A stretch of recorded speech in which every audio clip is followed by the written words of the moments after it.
Hello, everybody. Welcome to Encounter Roleplay. My name is Will. I'm a fucking D&D sex icon. I'm not here to fuck around anymore. We're gonna play some D&D. We're gonna murder some people. Holy fucking shit!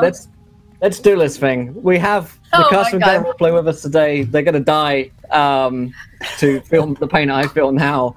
We're gonna get in more members of the cast as they die to fuel this continual cycle of pain that has been the last 2 years of Partnered on Twitch. I'm kidding, Twitch, we love you. But let's go around the cast and crew. Let's figure out who we are and who we're going to be playing today. Dear God, someone make this stop. We have Lindy with us today. Lindy, how are you? Oh, I'm doing super spiffy.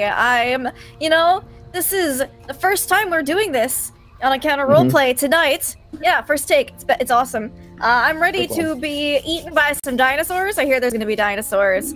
I'm going to be letting Trixie, halfling rogue swashbuckler pirate, who is totally out for some booty and maybe some booty. We'll see what happens.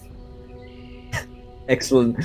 We also have Kiana with us tonight. Kiana, how's it going? I'm good. I'm composed. I was not cackling for the past 2 minutes. Nope. No, I am super excited to get brutally murdered in this game. Super ready for that. I will be playing Kaylin, who is an Asmar war cleric, who really doesn't know what she's getting herself into, but her god said she should do the thing, so she's doing the thing.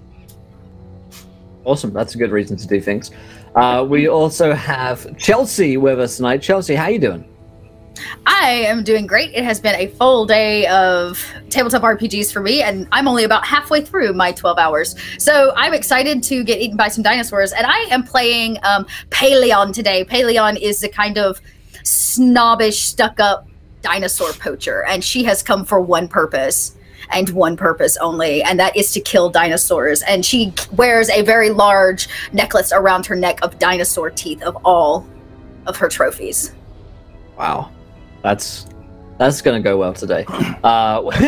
We have Pruitt with us. Pruitt, how you doing there? Looking fine. I'm doing great. I got to work 8 hours this morning at my Muggle job, so I'm ready to vent some frustrations upon the dinosaurs of Chult.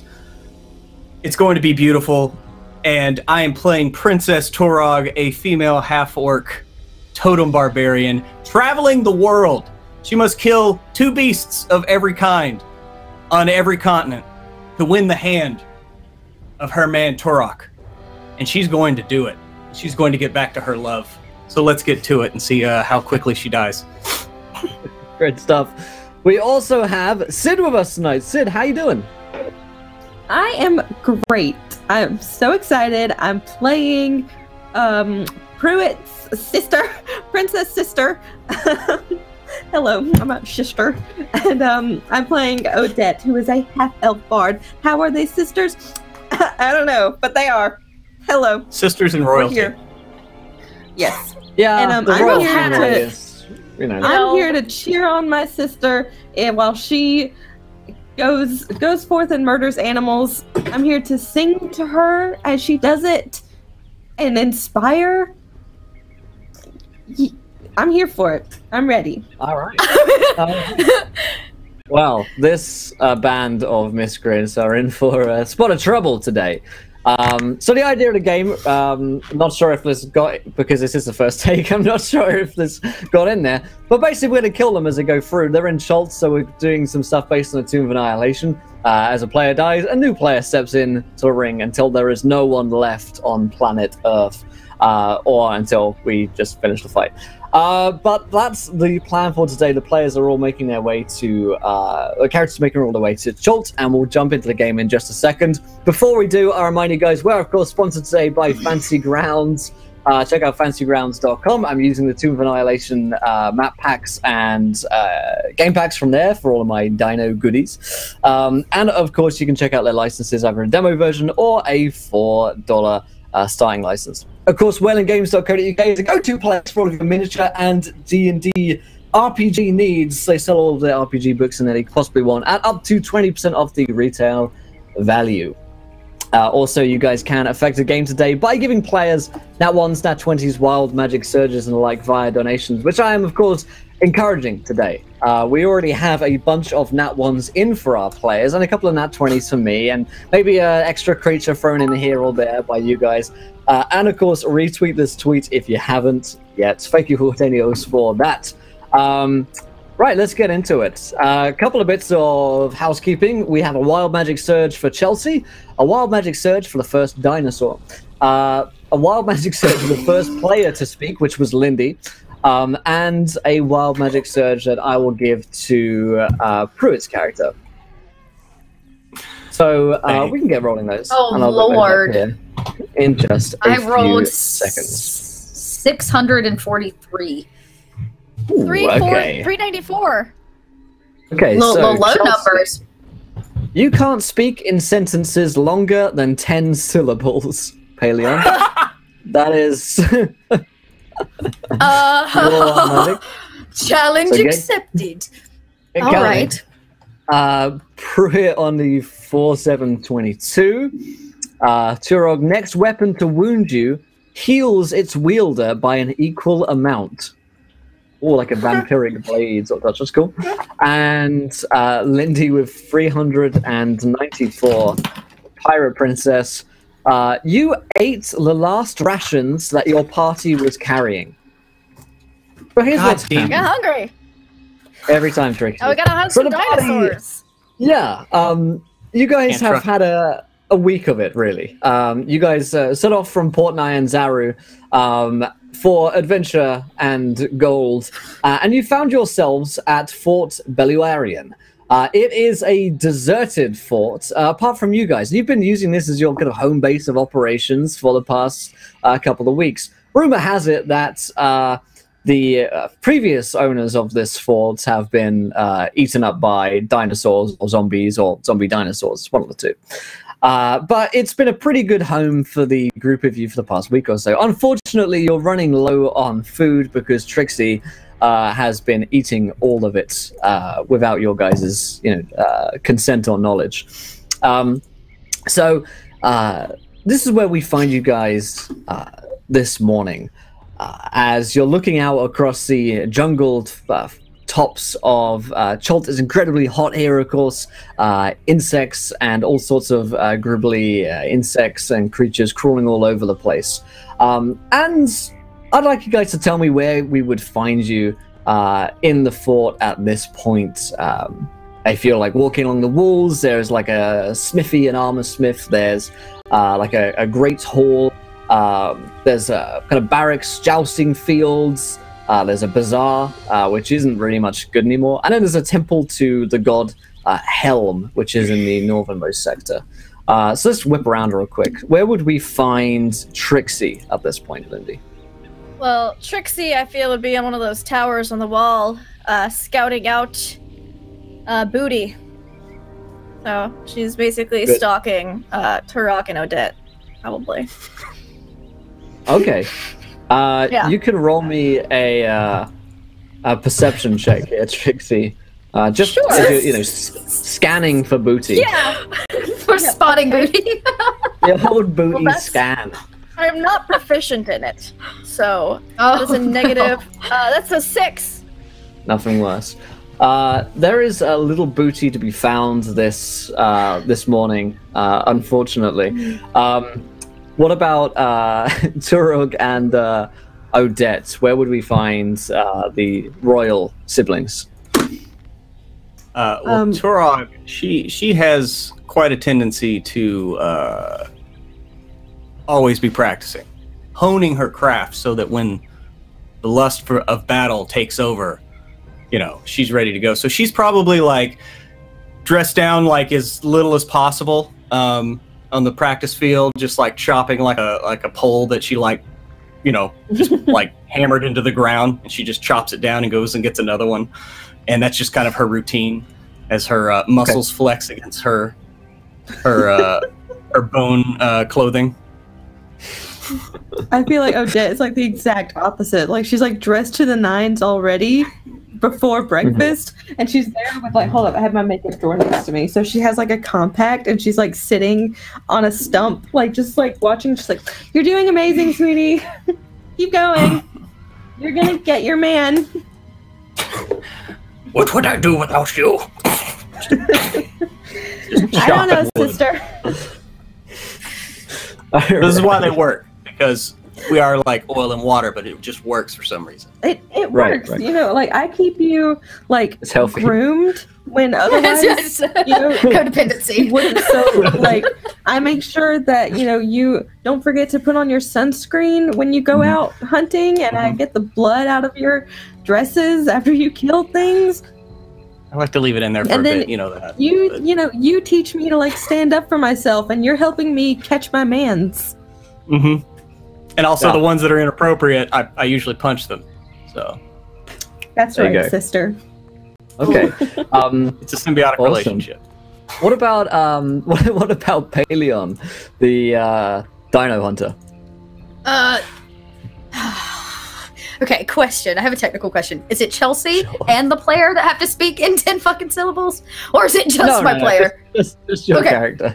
Okay, good. All right, so she would be probably sharpening her favorite weapons, which of course are the arrows. Her arrows, and so she's like sharpening them down, getting them ready, suiting up. She's always ready to hunt a dinosaur. She may even be prepping herself to go out for a morning hunt. Cool. So you're probably quite close to Odette and Turok in that Yeah. case. Great stuff.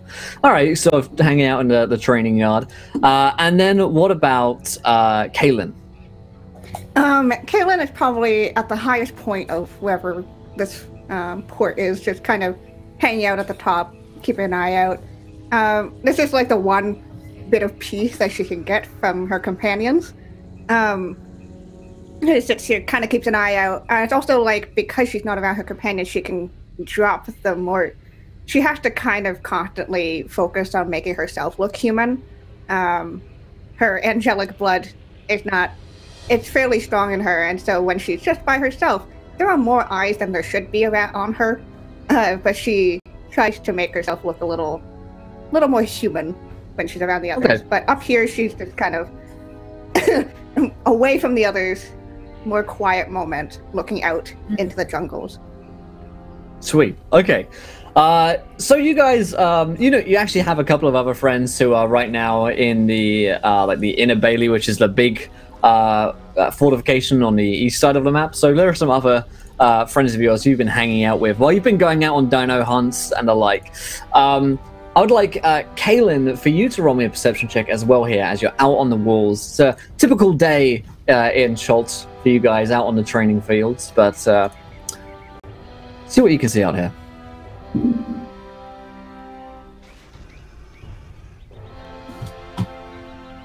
Okay. 21. So, Kaylin, there's something a little odd as you scan the tree line in the distance.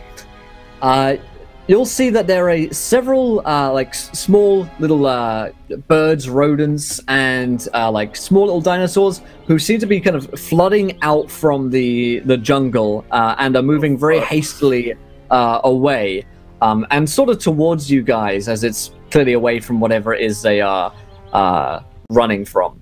It doesn't take an expert to know that there's probably something which has got them spooked. Kaylin kind of takes over this. And come down. My companions, I believe we have a something incoming. Incoming, you say? It's and I turn my gaze around from looking for booty inside the walls to outside, be like, aye, something be coming, even though I've seen nothing. no, unless you count the running away of several creatures to be normal. What is it your Asmir I see?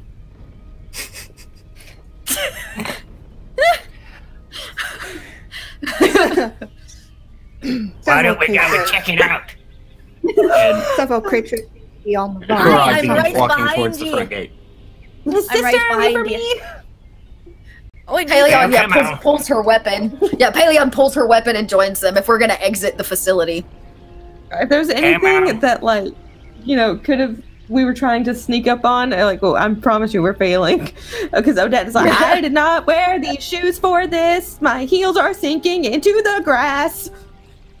Would you like me to carry you? Maybe the princess should stay here.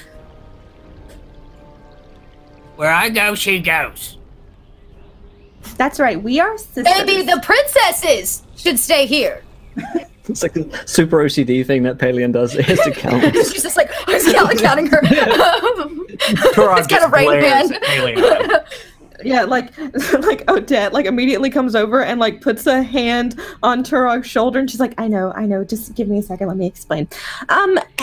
Miss, you don't understand. Sister Turog here is on a mission to kill like 2 of everything to get herself a man's.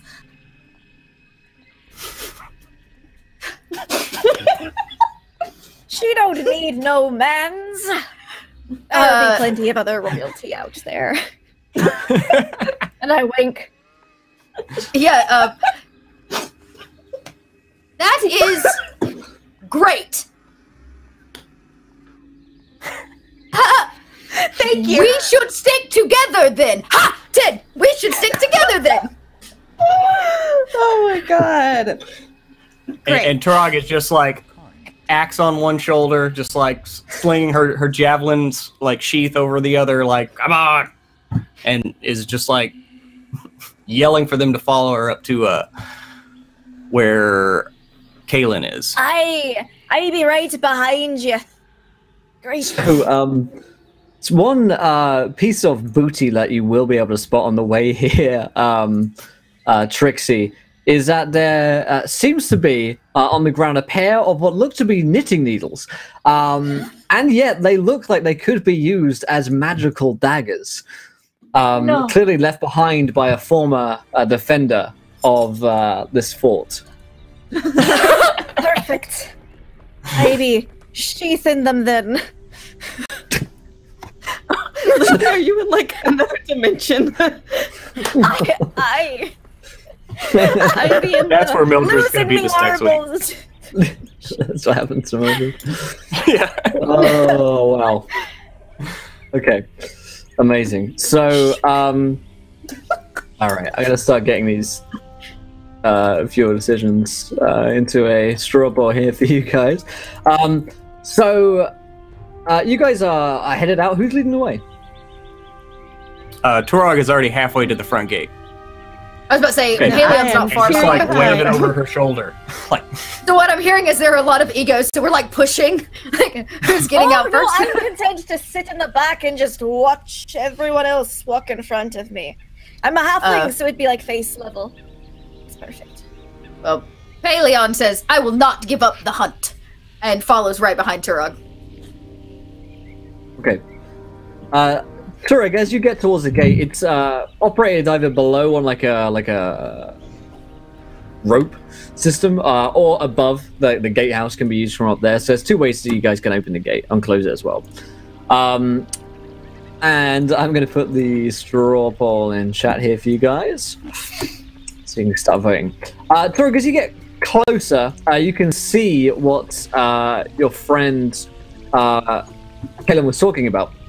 It does look like a lot of agitated animals are coming out from the jungle line. And I'll move you guys all over to about where the gatehouse is if you guys are coming as well.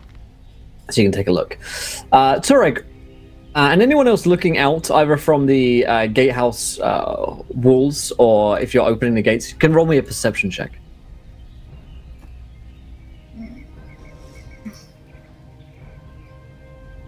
Nope, not how I do that. wait, did that include me? Yeah. You can roll it. Cool. Phelan rolled a 14. I got a 3. Why are you rolling perception check? Oh, wait, there we go. I'm just having so much fun. This is great. Hi, this will be a jolly good time. Yeah, Turog Okay. is busy trying to listen to what her sister told her, which is to make sure she looks good before she goes into combat. And doesn't see anything. You never know who could be watching, okay? So, as you guys take a scout out, you see what these creatures may be fleeing from. Let's move this. Actually, let's do the other way around. There we go. You see coming out of the wood line what appears to be, and I quote, a dire half-dragon triceratops. Now, this creature has scales and a mouth like a dragon. However, it has the horns and kind of like crest of a triceratops that looks like it could be used to barrel its way through any available surface, including most likely what looks to be your gate on this thing as well. It is coming out of the wood line, and it looks to be directly pissed off with anything in its direction, which right now appears to be you guys. And you hear a loud kind of honking roar from the creature as it draws closer. It's, at this point, you know, still fairly far away. It's on the in the tree line, but it's getting closer by the second. And the gate is currently open? The gate right now is closed. Oh yeah, I assume you guys probably sleep with it closed. Yeah. Leon shouts, "I have never heard such a roar!"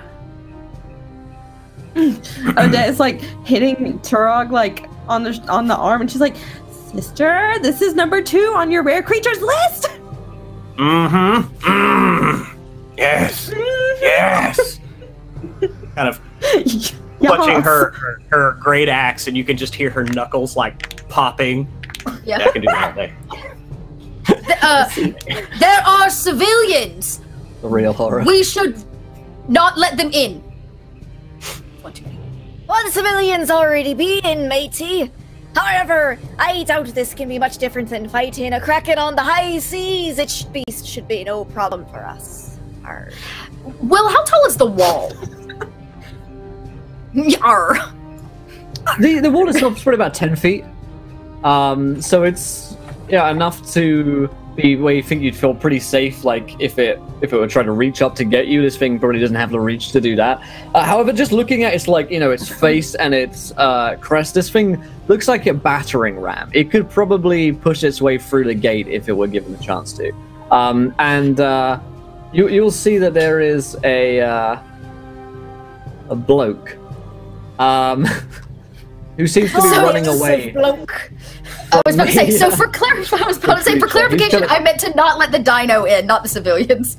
Yeah, that's funny. There's a guy who's running away from the half-dragon dire triceratops, and he's kind of like, help, help, and like running away from the creature like he's Sam Neill. So I guess I wanted to know if the wall is too tall to hop off of onto the back of the creature, if it got close enough. Yeah, funnily enough, when you asked that question, that wasn't my immediate read. Yeah, you could. It's 10 feet, so it's jumpable, and you could land onto it without probably taking too much physical damage to yourself. Is he making noise? This person, she's like, ah! And he's like, help, help, help! Yeah. Paleon is going to run up and join. Who is it at the top? Is it Kaylin? And is going to prepare. And I say, quickly, open the gate! And she is going to prepare to jump onto its back and begin fire. Or she's going to fire at it from afar, but she'll start by, she has to make major action, jumping on its back. Okay, let's roll some initiative. Let's do that. Arr. We have been waiting for this. Not very good. That's okay. That's alright. It's alright. This is how we die. That's gonna be fine. Paleon, who else have I got? And that's one of you guys. So, Paleon, your initiative's a 10? Yes. Oh no, it's an 18. Game of an 18. Kaylin. Nice. Kaylin's an 18, yeah. Caitlin's an 18, Paleon. Sorry. That's very Paleon's a 10. Durag got a 9. Trixie on an 8. And Odette on an 11. All right, I'm gonna add this thing. Triceratops. There we go.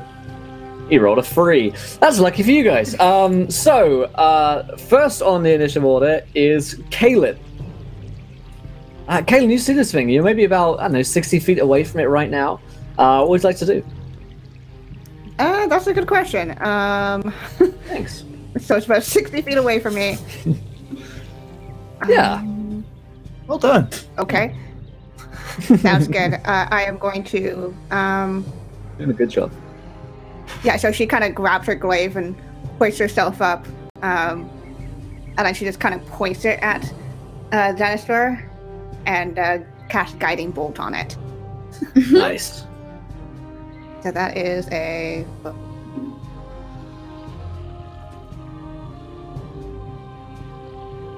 Nice. That's a 23 to hit. Yeah, 23 is definitely going to strike this creature, yeah. Hell yeah. Alright. Okay. 21 points of damage. Ooh! Baby! Let me see here. Alrighty, so you'll strike this creature with this bolt of arcane energy, or divine energy, which sends its way out towards the creature, and you hear it roar. It looks like it pisses it off even more, like a creature who's like had a really aggressive sneeze.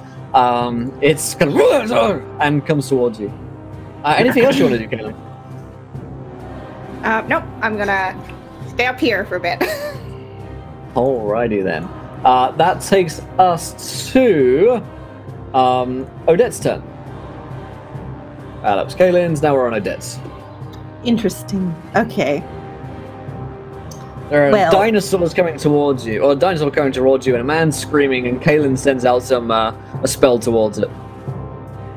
Oh my god, a lot is happening here. Sure is. I have a lot of healing and bardic inspiration. So, okay. Yes, I'm looking. I can cast. Okay, I'm gonna try and cast, I guess, Vicious Mockery on this dinosaur. Sure. And God, let's see, I have to look it up because I don't have it written down on this. All right. So it has to pass a Wisdom save or take psychic damage by my sass. So I'm gonna. Yep. Rolled an 11 on a Wisdom save. That ain't shit. Ain't shit, son. It ain't shit. So like, Odette comes up and she's like talking to Turog, but loud enough where the dinosaur could totally hear it. And she's like, "Wow, Turog, you hunt total uggos. I want the dinosaur to know that it's gross." All right. And it has disadvantage on its next attack, right? Yes, it does. The next attack this round, or just next attack? It's next attack. Next attack. That next one, and also it's gonna takes take 1d4 yeah. psychic damage. Oh. Yes. So give me a moment. Let me... 4 takes 4 psychic damage. It's Nice. 4 points. It looks confused, upset, wounded, emotionally, by the vicious assault, mocking it. So, excellent. Great job, Odette. Do you want to move at all? You happy with... I guess we'll put you up on the thingy. Yeah, I don't really want to it. move, but I want to go ahead and give some bardic inspiration to my sister. Cool. So yeah, Alrighty. I'm cheering you on, and you're like, see, it's like so weak that even words can hurt it. So like, you have nothing to worry about. Words Here's can hurt. I don't know why Paleon is apparently dead, according to Fancy Grounds, but that must mean foreshadowing. Paleon, it's your turn. Okay. Oh god. I am going to. Oh, did you figure it out? So she's going to actually make the jump down off onto the ground, and take a shot when she hops down, trying to draw its attention away from the door. So she's basically going to hop. I don't exactly know which one's mine, but she'll hop kind of. Oh, I can't paint, can I? Yeah, that seems about right. Yeah, we'll say that. That's perfect. Yeah, she hops down. She's going to draw his attention north and try to get him away so that the civilian can get in. She says, "Your teeth are mine!" As she hops down, and will make, when she does so, she's going to cast Hunter's Mark. Cool. On the critter. Yeah, so she casts Hunter Mark on it, so I get that 1d extra damage. Is that a it's a bonus action. Perfect. So she's also going to take a shot with her longbow. So, nice. Boom! Damn! Yeah! There it is. Whoop whoop. So she does. My goodness, well, hot diggity. I may only be able to speak in 10 syllables, but that's all you need. Actually, and then I get 1d6 on that too. All right. Sweet. You need to double that d6 too. Oh, that's right. Yeah. I need to double both of those, don't I? Oh my gosh. So that's just 1d4, or I'm sorry, 1d8. And d6. Good. Yeah. Woo! 20 points of damage. Beautiful. Yep. But she is like staring it down. Yeah, you know how to hunt these creatures, having killed many of their kin before, and you know its weaknesses. Okay, that is your turn, Paleon. That takes us to Princess Turog, Dinosaur Hunter Extraordinaire. Well, she heard about people maybe like that need to be let in, so Turog is going to run up to the gate and kind of open it just a little bit and scream like, "Get in, come on!" and like yell for whoever it is to get their ass in here. Cool. And so, he's going to. Sure how much. Yeah, that's fine. I'll say that his turn is kind of next, so he's going to run in. Breathlessly, this human guy with a dark beard and long black hair. He's wearing like adventurous gear. Sorry, there's more of them coming. My bad. Just like grunt at him because he's obviously the reason why they're coming. Right. Right. Can I go ahead and close the gate and that be my turn, or? Sure. Yeah, we can say that. You can play that game. And as she closes it, she realizes that this guy brought these things here, and that pisses her the fuck off. And I'm gonna use my bonus action at the end of my turn to go to a rage. Nice. Cool. That takes us to Trixie. Trixie, the Pirate Queen. So, can I be getting next to me matey, Paleon, and me? Right. It would take you like a dash to get over there and to jump next to him, but you could. All right. Am I within knitting needle throw-in range? Yes. If you have something to use as a bonus action, you could do it, but it's going to take your whole action to dash to get over there. I'm a rogue. I can dash as a bonus action. Oh, sweet. There you go. Of course. Yep. You're definitely within knitting needle range. All right then. For one of my magical knitting needles. Knitting daggers at it. Alright. Tag. Okay then. I just had to find my attack on my sheet. It's all good. Oh, I'll remind you guys as well that death saves are on a 15 because it's Meatrginder Mode. Cool. Just in case. Just changing the rules after we start. Be hitting it. Yeah. I watched your video for I know how to do it now. A 13 is, I think, enough. Yeah, 13 is actually what you need to hit this thing. Excellent. I'm guessing they just do dagger damage.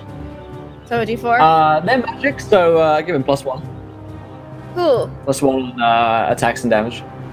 Alright, sweet. That'd be a 14. Oh my gosh, that d4 went like across the screen. Don't throw it that hard. There we go. Don't throw your dice hard. Hurt someone. Nice. Should actually just track this on fancy grounds. That'd be a better idea. Cool. So that is extra damage on it. Yep, you toss a knitting needle over towards the dinosaur and it yells out again in pain. Alright, next turn. Yes, this is the thing. It's the dinosaur! So... Well, it is and it isn't. So, you see, coming from the skies above, the yips of birds. As you look up to the skies, these are not just bird-like creatures. As coming from the north, there is a what appears to be a contingent of terror folk. You're familiar with their screeches from having fought dinosaurs in Schultz in the past. But these creatures fly and dive bomb down upon their enemies and have taken their turn to dash and fly to the northwards on their turn. I want to get rid of... there we go. Now the Triceratops gets its turn. The dire half-dragon Triceratops is going to move in towards both Trixie and Paleon, chasing after the man, but redirecting its anger towards you two. It gets to do a trampling charge. You guys must succeed on a DC 13 strength saving throw. Be so kind. Both Trixie and Paleon.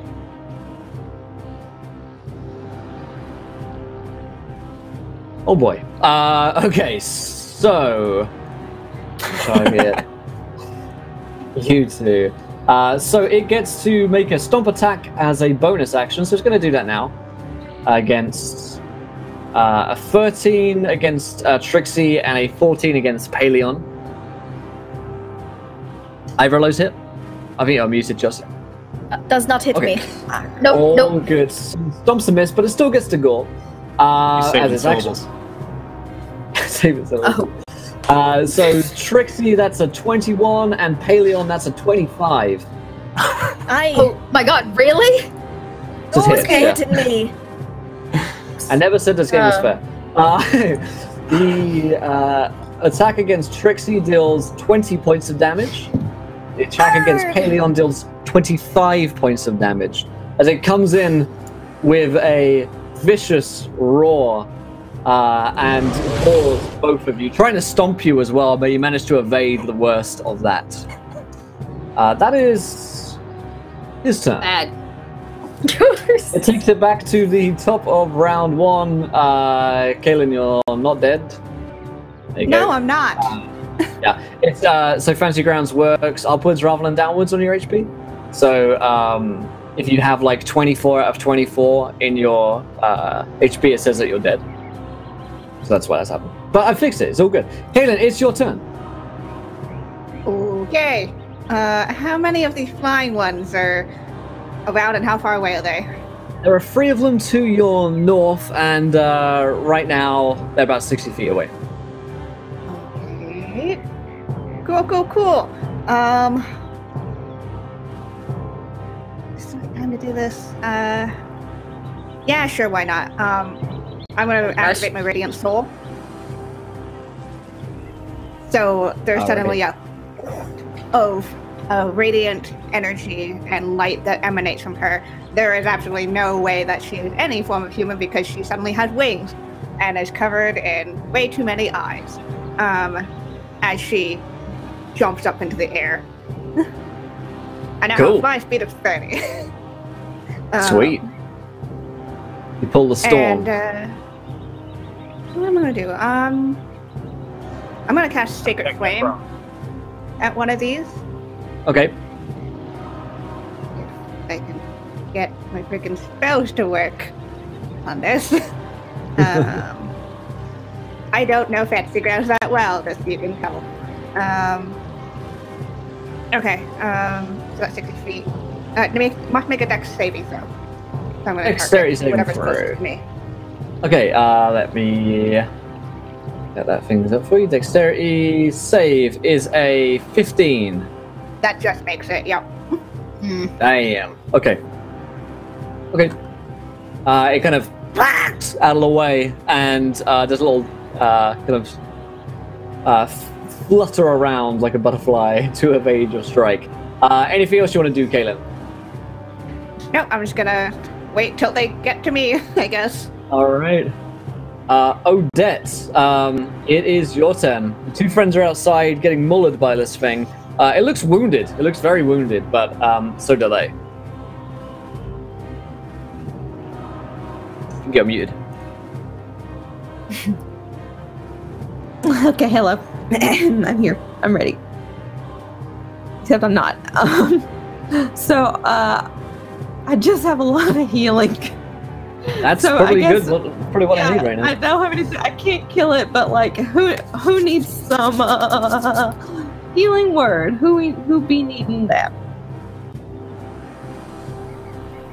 Probably Anybody? Paleon and Trixie by the looks of things, who are on Okay. close to this. I could be taking a healing word, princess. All right. I gotcha. What's up, Trixie? I'm gonna hit you with some healing words, so it's gonna be 1d4. Oh, you can hit on me anytime, my lady. Yeah.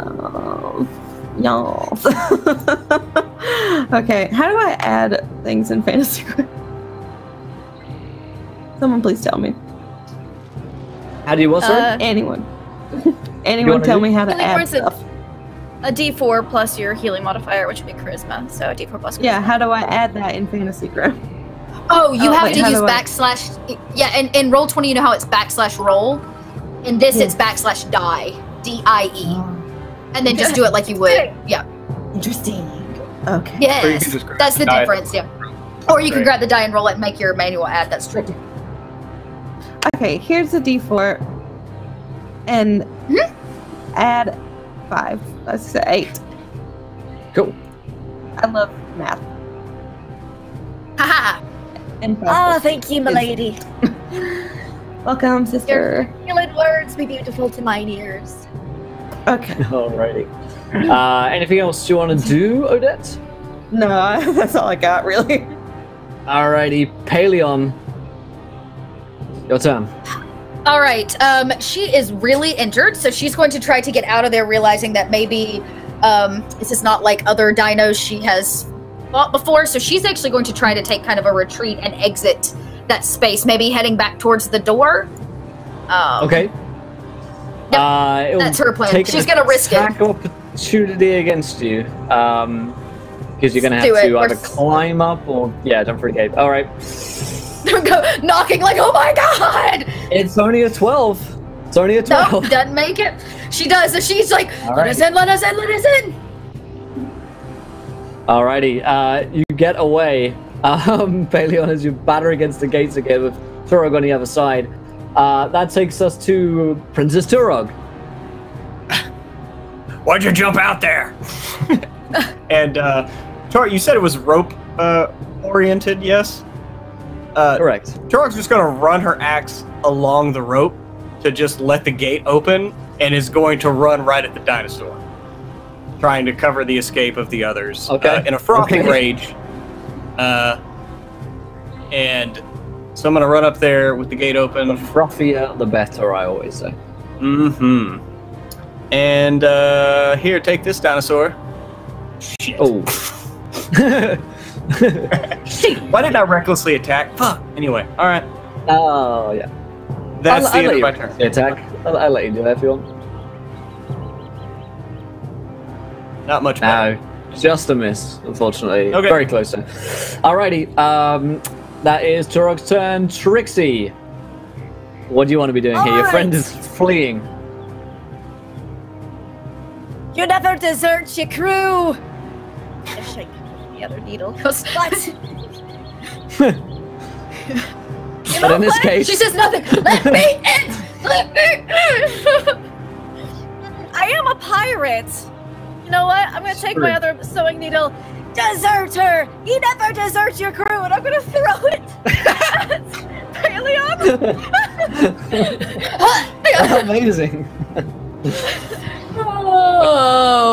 That hits.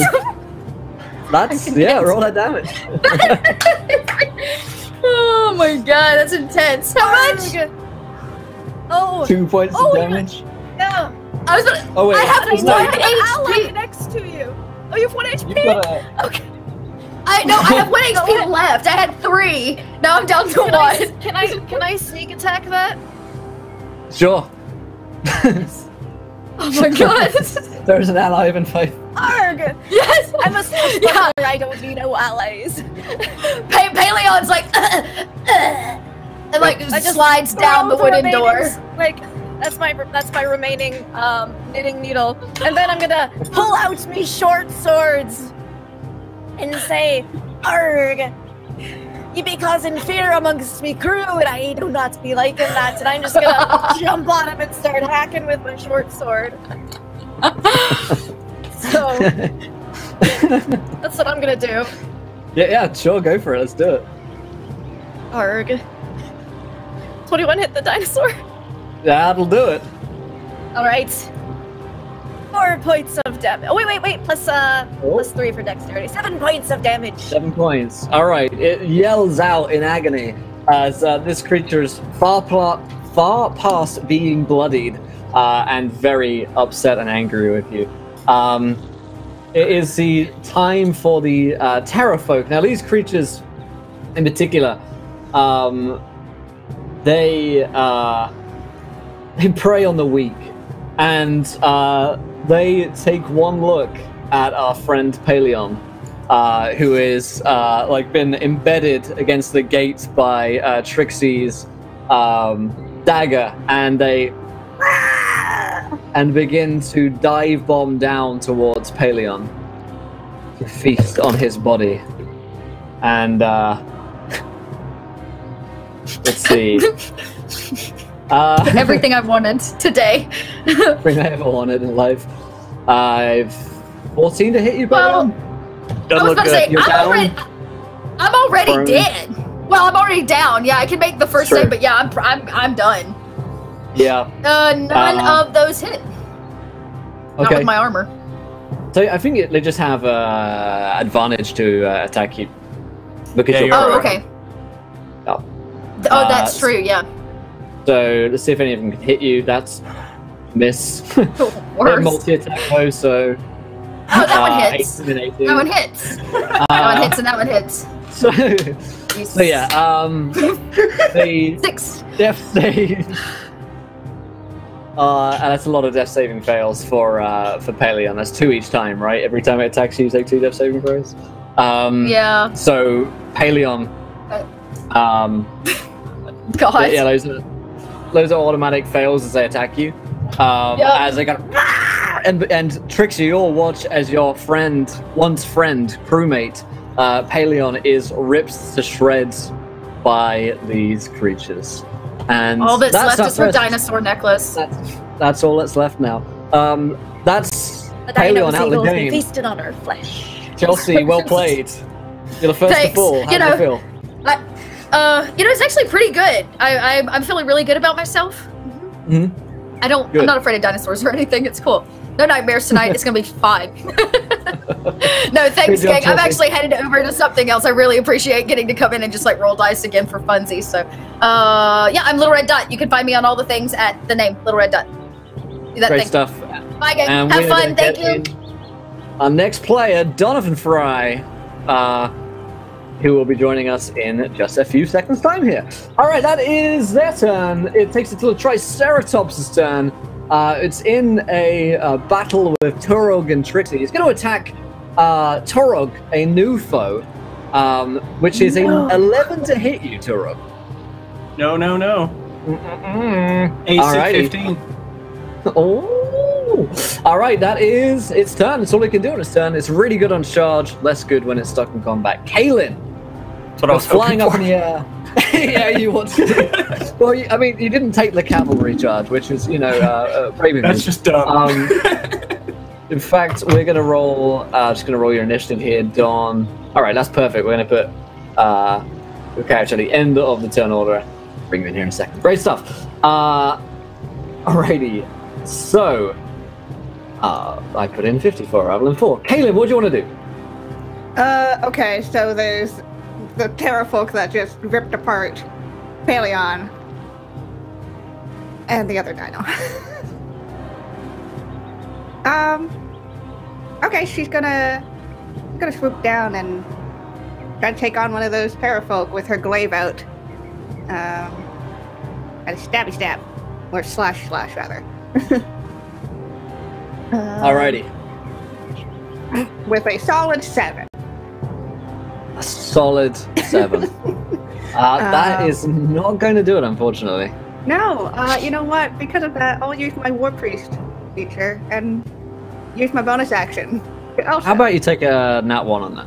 Alright, cool. Thank you. I promised I'd use them for the chat, you know, there's no Right. other chance. Alrighty. That is Kaylin's turn. But hey, Kaylin's like alive and out of danger as for the moment, so, you know, it's all good. That is Kaylin's turn. Odette. Yes. Oh boy.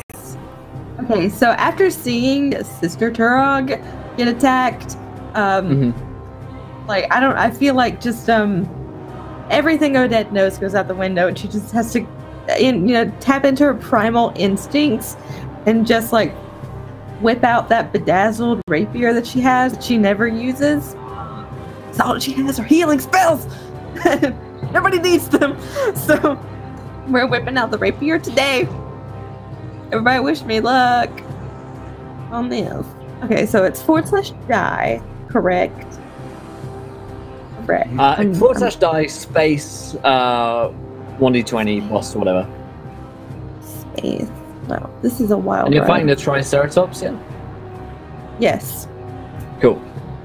Zoom in on this melee. here. 9. What's up? A 9 is not quite enough, unfortunately, for you, Odette. Close. I But don't understand. Okay. I get to remove Paleon's token. Rip. Okay, that is that. All right, Odette. Yeah. Anything else you want to try? Bonus action, bardic inspiration, something like that. How often can I give bardic inspiration? You do each turn. As you many have, as you have. Yeah. Wow. This is wild. Can y'all tell I don't play bards ever? Arts are fun. They're my favorite. Crazy. All right. Yeah, I'll hit up my Sister Turog once again. I don't know. still I have don't mine. know. You I haven't used it yet. You can't have more than one? Nope. Wow. God, I need to watch more WebDM videos. I don't know how to play this Getting game. school. New videos Getting every school. Wednesday. WebDM on YouTube. Sorry. Okay, you know what? This is what we're gonna do. I don't know who Dawn is playing yet, but I saw Paleon die and someone else run up, and I'm like, all right, I guess this person probably needs some help. You know what? You get a D6, and you see a literal D6 come to you. All right. There you go. That is Odette's turn. Paleon's dead. Well. So it's Princess Torog's turn. So Princess Turog, screaming in rage, is going to attack. Does a 15 hit this thing? 15 does hit this thing. Yes. All right. Let's drop some van damage, and it's going to be 10 damage. Yeah. Nice. And that's it. That's all I can do. All right, 10 damage is a lot against this creature. He yelps out again, furious with the blood which is now pouring from its body from multiple different tiny little wounds. Okay, that is on there. Turog's turn. Trixie, what you got? Surrounded by dinos now. Arg! I keep attacking the big feller. It's be short swords, so I don't think a 10 hits him. Then with my offhand, 10 is not enough. And these rolls. You can take a nat 1 on that offhand. okay. So I'm stabbing and I'm bleeding and I'm like, things do be not looking good, matey. Princess Odette, I want if I shall fall in this battle, I want ye to inherit me ship, a chum guzzler. Oh my god. That was my nickname in college. Oh, it be so fitting, matey.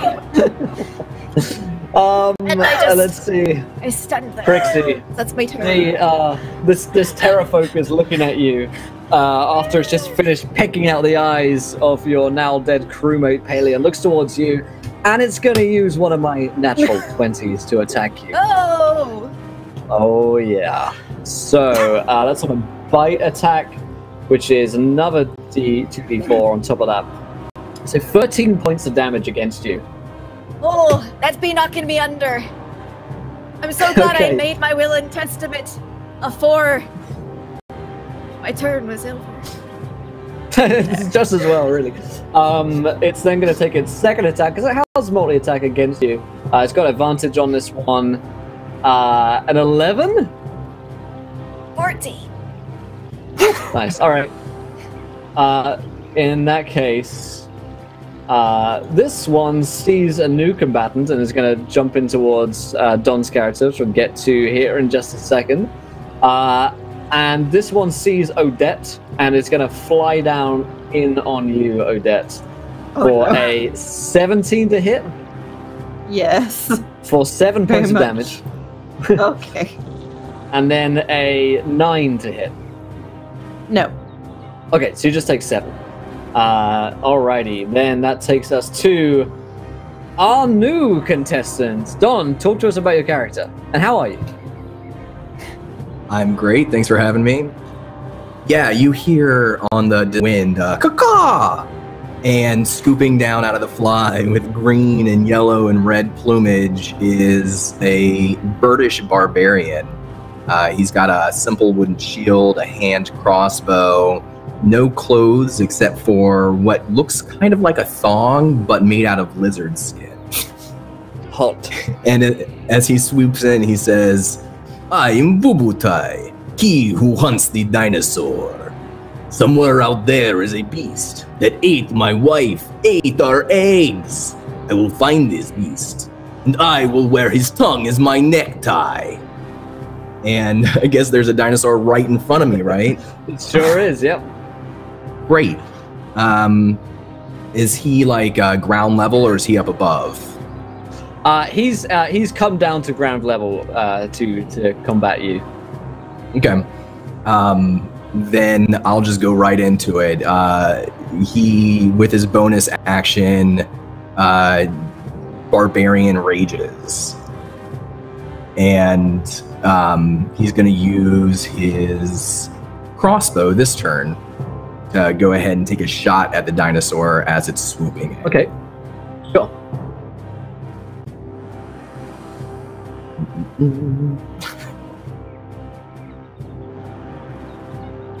$24 Well, that'll do it. That'll do it.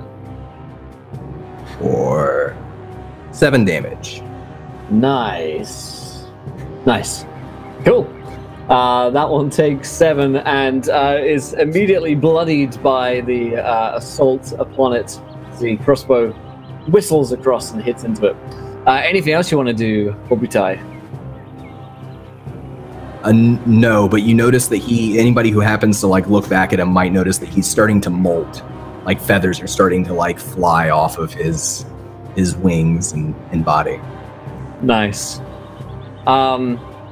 Trixie, you're falling unconscious on the ground as you look up, and the last thing that you see is a huge stomping foot descending down towards you, using my last natural 20 to end your life. Trixie, what's the last thing that you think or say before the end? I think I say, take good care of me young guzzler, and I think about me boat and all the adventures we had together out on the salty sea with me fellow seamen, and just how I'm afraid I won't be able to be going down to Davy Jones since we're not at sea, but I believe I gave this dinosaur a good stab or two on the way out. She has gone down on a Davy Jones, though. Oh my god, I can't believe. And with that, Trixie is gone from the world as the Triceratops just brings down the foot into her face, and she is gone. Well played, Lindy. Number 2, how did it feel? Felt great. I got to stab me betraying crew member who tried to be run away. It was awful. It was fantastic. I love this. This was a lot of fun. Thank you for having me and inviting me. You can find me online at LaughLoveLindy on Twitch, Twitter, doing all sorts of Dungeons & Dragons stuff. And if you're going to Gen Con, hit me up there. I'll be there next week. So, wow. Awesome. See you soon, Lindy. Thank you very much. All right, that takes us to the top of the round 3, and it is Kaylin's turn. All right. Goddamn closest dino to me. I'm gonna hit out with my glaive. All right. Maybe actually hit this time. No, probably not. Damn it! No, that is not gonna hit, unfortunately. Can you got anything else? I'm just gonna chill for a bit. All right, Kaylin kind of swings over the top of the head of this Terrafolk in front of her. Odette, it is your turn. There's one behind you, and the wounded Triceratops in front of you. My God. Okay. I'm gonna stay on the one that has now attacked me. Going to keep using my primal instincts as have nothing else. So we're gonna go for another rapier attack, since it did so well last time. You did. Oh. 7! Like shit, all of a sudden. Yeah, you guys have like hit this week twice. Honestly, this bit isn't even the hardest. Alright, that's Odette's. That's Odette's turn. Yes. Okay. Alright. Princess Tyrone. I'm distracted by all of my memories of Bard College that I've been now reminded of, and my chum guzzling days. I can't get it out of my head. And that's, what, 5 more nat 20s for me? Thank you for that. I needed them. I needed a top up. Why didn't that roll at advantage? I clicked advantage. I'm gonna roll one more time, even though that's a hit. That is it, but yeah, just in case you crit. Yeah. Okay, so I'm gonna hit the dinosaur again, and I'm very angry that pterodactyl person hit my sister. But yeah, it's gonna be 12 more damage on the Triceratops. Alright, describe to me a near mortal blow on the creature. Not quite dead, but almost. Yeah, I took it like right on the I cut one of its horns off and maybe like cut it across the eye, took one of its eyes out, laying deep into its armored crest. Nice. Yeah, it's got a wounded tusk, and it kind of almost bleats out like a wounded animal. Trixie, you're dead. Lol. Terrafolk. This one over here is going to jump in on the man who brought all of this hell down upon you and attack him for a natural 1 and a 18, which will hit him for just 3 points of damage. Just kind of claws at his face. Oh no!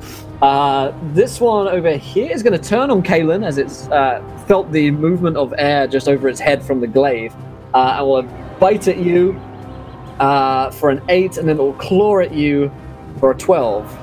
All right, both miss. Bobby Ty, your turn, my friend. You are not dead either. Okay, put that sorry. What do you want to do, my friend? You've got a wounded one in front of your very face that you've just crossbow bolted, and you're inspired as well. A resplendent Yeah. Real quick, I'm going to attack. I'm going to shoot again with a crossbow and use my bardic inspiration on this attack. Let's see it. I get an extra. Well, and then is it a D6 for bardic? Is that what I'm getting? D6 for bardic, yeah. Yes. Yeah. Remember, I gave you a literal D6. I'll double check for you. Not quite. You weren't a million miles away, but not quite. With 12, 9 total. Okay. He's gonna, by the way, flap his wings angrily. And stay there. Continue to fight. It flaps back at you. Alrighty. That's an extra 2 nat 20s for me, and another nat 1 for each player from now. Thank you, my friend. Alrighty, great question, guys. So I did have a D10,000 roll for our Triceratops friend, so I'll roll that now and see what happens. He got 2,455. See what happens to him. His water skin is filled with mashed potatoes. As you attack this dinosaur, Turog, you notice that something's wrong. It's not blood pouring out from him, it's mashed potatoes. Something horrible. Some kind of disgusting potato-based experiment has been done upon this this dinosaur. It does smell good, and that bitch ate the last of our rations.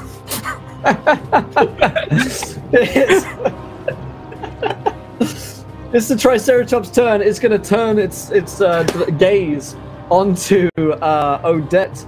And Odette, it's going to use a nat 20 against you because I've got 7 of these bad boys and I ain't afraid to use them. So, yeah, I'm afraid so. That's going to be an extra 48. Total of 27 points of damage. Oh, I'm dead. Oh dear, oh dear. Odette goes down. Oh my god, Sister Turog, I'm dead. Don't worry, she's not fully dead yet. She's still got to save a bunch. Take over the bloodline. You have to get yourself a man's now. That's my dying, my last words. Triceratops' turn. We are going to start the next turn order, and we're going to put Lauren's new character at the top of the turn order. Lauren, how you doing? And tell us a little bit about your character. Yeah, I'm not panicking. This is a good thing to walk into. Excited to be here. I'm playing Dr. Jonescroft. She's a high elf wizard archaeologist who definitely didn't just leave her last party behind to die in some tomb. Not a coward, no way. So here we go. Exciting. Do you want me to roll initiative? I put you on the top of the turn order here. Oh, so nice. So there you go. You can enter into the fray, and you see your Aarakocran friend caught in a life and death struggle with this terrafolk. Oh, good. Well, great. Cool. So am I coming from the north? I think you're coming in from the east, from the kind of like the Mott and Bailey bit here. So I put your token on the map. You're just behind Wappy. Yep. Great. Well, you know, as wizards do, I'm gonna go ahead and cast Mage Armor on myself, which makes my AC 16, and because I'm an Abjuration Wizard, gives me 10 extra hit points. Just as starter, and I shiver and shake for my first turn. Nice to be here. Nice to meet you guys. All right, that is Dr. Jonescroft's turn. Kaylin, it's yours. The Terrafolk sort of turned his attention on you. Yeah, cool. I'm just gonna keep trying to swipe at it. God damn it. 21. 21's gonna hit. Thank you.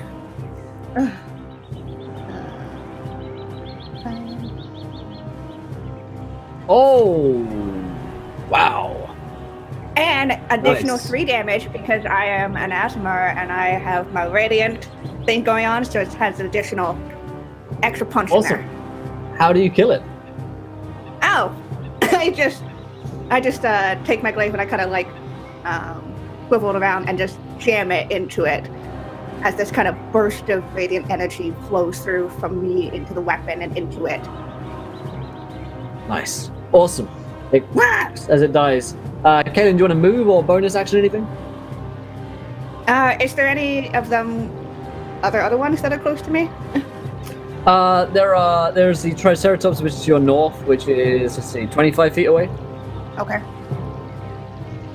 Yeah, I'm gonna I'm not gonna walk, I'm gonna fly up to it, and then still maintaining the reach of 5 feet. I'm gonna, War Priest, try to hit that dino. Alright. And that is a wild magic surge for every player from the real Dave MG. Thank you, Dave. We appreciate it. And that's a bad You didn't have to use that. Well, thanks. There you go. Yeah, I didn't even need to use that one. Alright, I'll look at these wild magic surges for each player here. So, what we die? Don. A local ruler is revealed to be an illusion. Okay. We'll figure that one out in a minute. Princess Turog, 7642. Your weapon has a constant sheath of frost. Torag, you can deal an extra 1d6 frost damage on each of your sword attacks. Let's do that. And let's see, Dr. Jonescroft, you befriend one of the dinosaurs, basically. It's one of the caster's allies. We're going to say one of the dinosaurs you can befriend. You can have a use of the animal friendship spell that you can use once.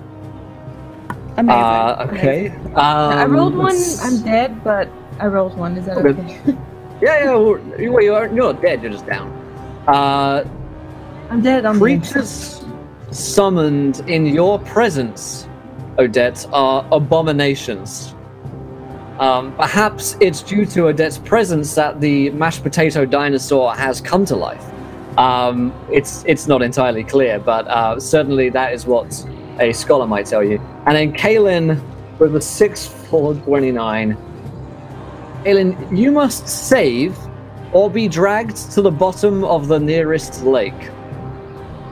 La la la la! Roll me a dex save. This is fine. This is great. I love this so much. Searches for map. That's an 11. All right, Kaelin disappears. Great! No! All right. Get to this in just a second, don't you? Don't you worry. Okay. So, that is your turn. Odette, it's your turn. Great job, chat. You really helped me out here. Okay. You got a death saving throw to make. Great. DC So 15. No! And Odette's back up on 1 hit point, and you get to take an action. Oh my god, that What do you want to do? I don't know. Kill yourself! That was. Oh, sorry. That was not what I expected. That's not the outcome that I was anticipating. Whew. Oh my god. Okay, I'm gonna cast. Oh god, I need to cast Cure Wounds on myself. Yep, do it. That's a D10 plus 5, I think. Okay. I'm lightheaded. I'm sorry. That was such a rush. Man. Do it at second level. Yes, please. Yeah, it's okay. 2d10 plus 5. It's 2d8. Yeah, 2d8, is it? Okay. Yeah, you're right. You're thinking Cthulhu. Yeah. Okay, just everybody just remain calm while I type this out, and my hands are shaking because I'm just so grateful for this life. Okay, what's it plus? Plus my 5, I think you said. I know how everything. I know how this happens. Oh my god! 14. Wow. Nice. 14. So Odette's back up on 14. Odette stands back up and heals herself just in time for Princess Torag's turn. So, Torag has not heard it yet, and so seeing her sister go down like that, her heart just like freezes over, as the thought of gaining her love will never happen, and that magic extends to her blade as she comes up, and I'm going to recklessly attack. 16 hits. 16 is definitely a hit. That's going to be 11. Oh, I got to add my extra d6. So that's 11 with 5 frost, so 16 total damage. It is on 1 HP. Oh my god. Princess Torag slashes at the creature and it screeches out in agony, but is not quite dead yet. I did not want to do that, I'm afraid. I'm going to cycle back through to the Terrifix turn. Alright, so this one's going to fight the human, who's next to him, and deals another 3 points of damage. Really slow to murder this guy. Okay. Bobby tie. Oh, wait, no, there's one on you. There's one Terrifix that's going to attack you real quick here, my friend. Let's see. It's going to attack you for bite on a 8 to hit and a claw on a 20 to hit. 30-20. 20 will hit me. 5 points of damage. and then it's your turn. He gets clawed and continues to bird fight, but instead of using his claws, he's gonna take another shot with his crossbow. 23. Ooh, that'll hit. Or 8 damage. Nice. Let's see if this thing's still alive. It is not. How do you want to kill it? So after getting clawed, he kind of flaps his wings back and takes another shot. And he's just gonna efficiently straight through the bird eye, take him down. And then he's gonna fly after dropping him. He's gonna swoop in towards this one over here.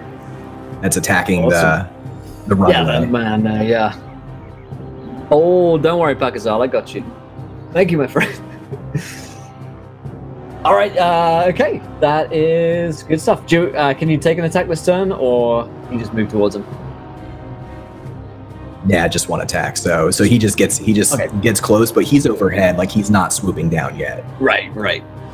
Okay, I've got a initiative to roll. Alrighty. So that takes us to the Triceratops's turn. Yeah. Alrighty, that is gonna be an attack on Princess Turog. They're going toe to toe. 13 to hit you, Turog? Oh, damn.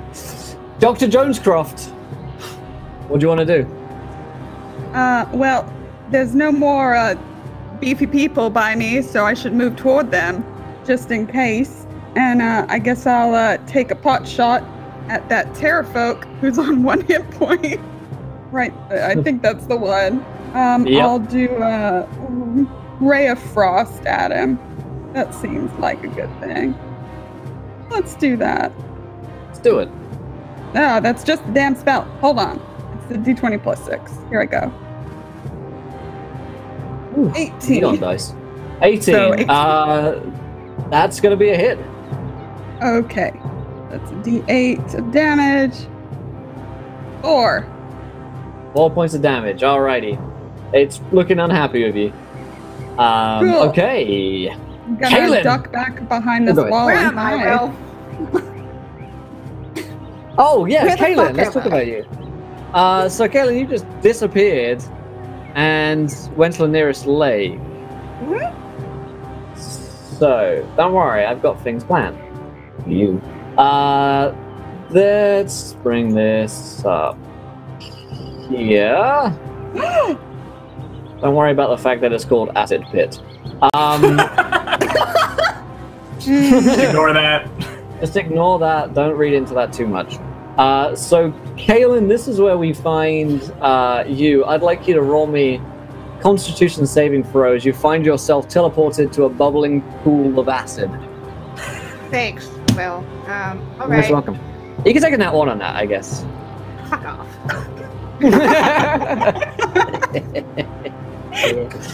Oh, chat, how you enable me. Yes, that is, let's see, for you. Fancy ground ones pop up, there we go. You take only 7 points of damage as you begin bubbling away in this acid. It's about like 10 feet deep as far as you can see, and let's see, what, like 20 feet wide or so? And there are 2 exits out of here, both to your east and to your west.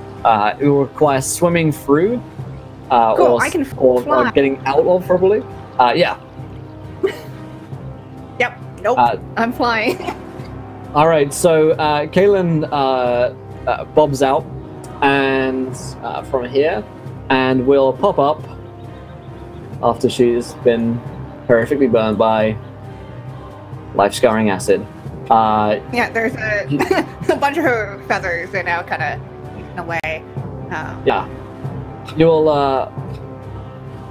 pop up by the well, the Temple of Helm. You've got no clue what's going on down there, but something fucking weird. And you're on the I basically of skipped over a whole bunch of plot, and now I'm just Yeah. Someone Pretty started a awesome blood cult. in there. Yeah, they don't talk about it too much. Alrighty, that is Never mind. Kaylin. So, now Pakazala just donated for something, and it's something fun. Racing in from the south. This is definitely not a Velociraptor, but Fantasy Grounds is telling me that it is. It's definitely. But is it though? But it spins. Oh boy. There we go. You see racing in towards the group of you a agile, swift predator, Velociraptor, and again as it gets close. Alrighty, it's taking its move to like dash all the way from the south, so that's all they can do on its turn. But Odette, it is now your turn. You're up on the nat 20 and back on like 14 HP.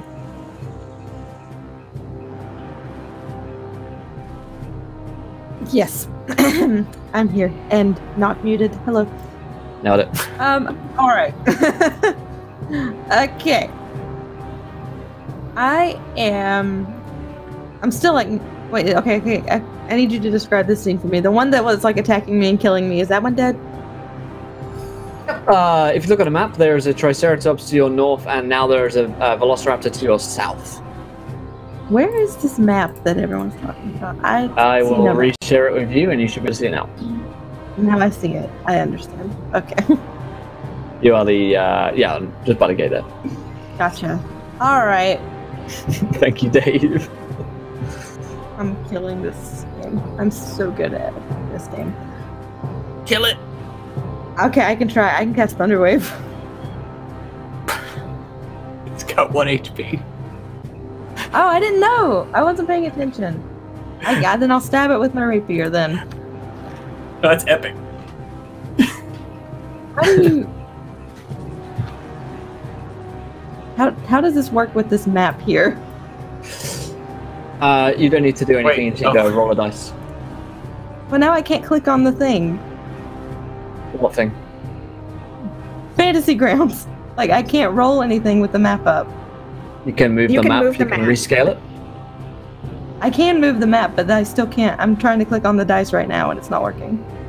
I'll roll it for you. What's the dice roll? It's a D20 plus 4. Okay.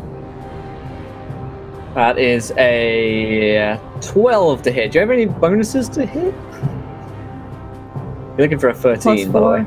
What's the bonus? Yep, that's what you got. That's just a miss, unfortunately. Yeah, one away. Anything else you want to do? Sweet. No. Alrighty, that is your turn. Good job. That is Princess Torog's turn. Princess Torog is going to do what she's been doing, which is recklessly attacking. There it is! That's not 20. They're always wasted, aren't they? Right? Roll the damage just anyway. I just want to see what it was. Ooh. And then because I'm a half orc. Ooh, and the D6 then, frost. And then the frost. Oh my god! Wow. So, wow, that's like 35 damage. As I just cut this thing's head clean off. As I was like raring up to stomp me. And I just, head goes flying. And then, if you'll allow it, Will, I'm immediately going to grab my sister by the back of the collar and drag her inside the gate. Yep. Absolutely. Absolutely. Just, all right, you... Yeah. Just inside the gate. Alrighty. So, that is your turn, and we'll bring a debt in there as well. Sweet. Your remaining Terrafolk is going to try and attack Bobby on a 18 to hit and then a 7 to hit. We can blame Chris for rolling his dice now rather than the 2 weeks before. 5 damage to attack you. All right. So that is all he can do. He's looking very wounded. It's your turn, my friend. Yeah, again, he kind of like flaps back a little bit and levels the crossbow, the hand crossbow. And he says, Are you the one who ate my eggs? Without giving a chance to answer, he just shoots. Nice. It calls back in return, but you're not sure if that's a yes or a no.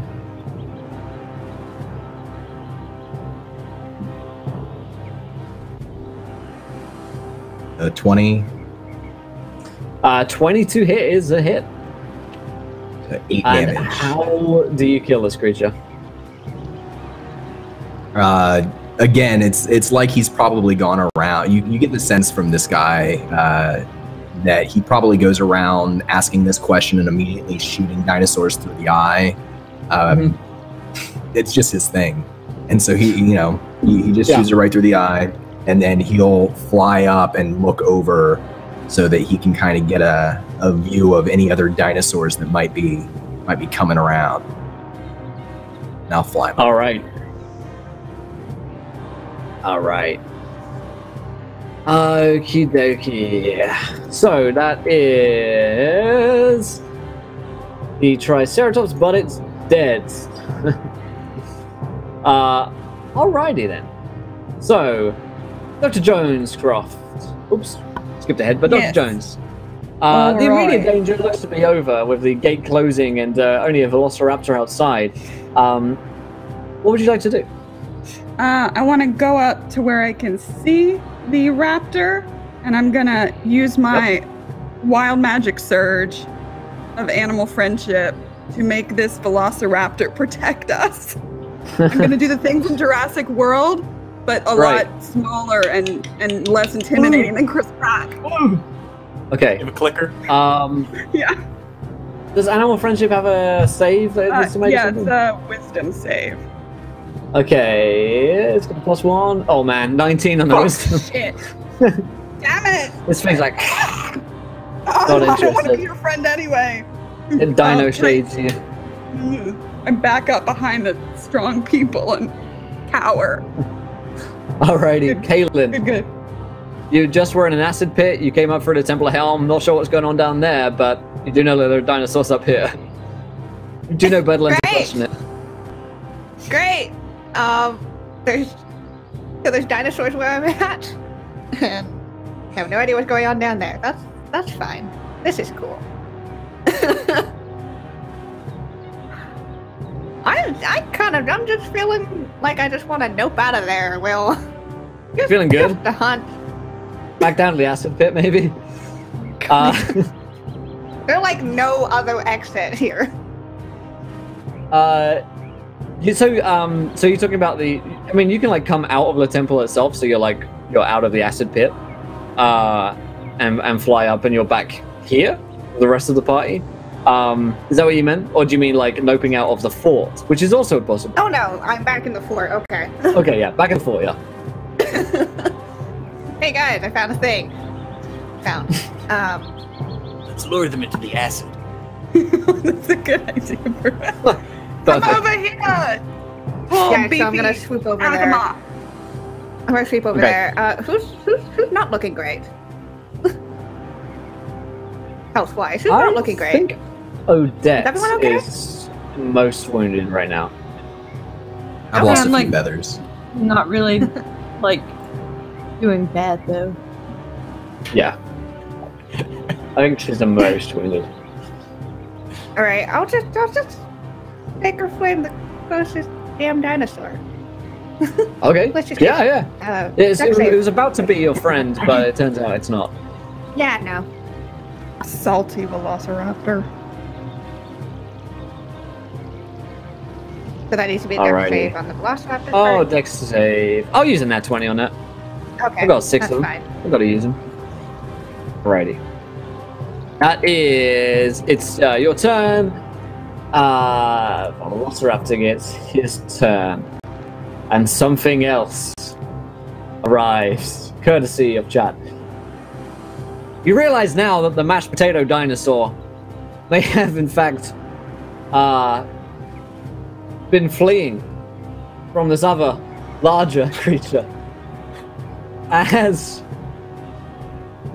made entirely, not of mashed potatoes, but of dinosaur anger and angst, comes a Tyrannosaurus Rex down the path towards you. This one's got feathers all over its back, almost like a part bird, part T-Rex, and it shrieks out in a challenge towards a group of you and says, "You killed my mashed potato monster.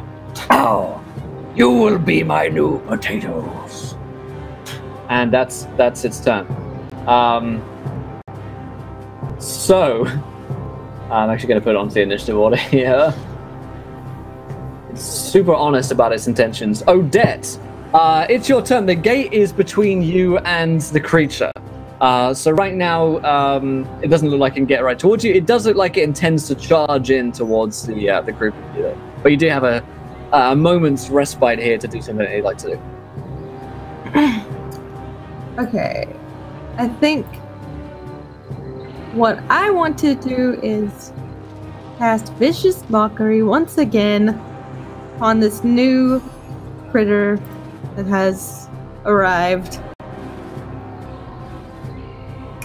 Yes, that's what I want. Can I do that? You most certainly can. And thank you, Great. Fidel, for that donation. Yeah, I want to do that. And like, how close am I to the corpse of this mashed potato dinosaur? You're like 10 feet away. The only thing is that there's a gate between you and it, which your sister has closed. Yes. The body is outside, yes. Yeah. All right. It'll have a little less glare. But yeah, pretty much I want to talk about how like I don't eat carbs, but I'll make an exception. Yeah. Gonna eat your pet's dead body, bitch. All right. That's what I say. And it's got a wisdom saving throw? Yes, it does. It fails. Ha. It has disadvantage on its next attack and takes a d4. Uh-huh. Can you roll that, ready? or I can get rid of this map? Yeah, take the map down. You can rescale them. 4 points of damage, max damage, on this king, the king of feathers. Alrighty. Doesn't look like it hurts it too much, but it does feel bad in its heart about what you just said to it. That is Princess Turog's turn. Damn it.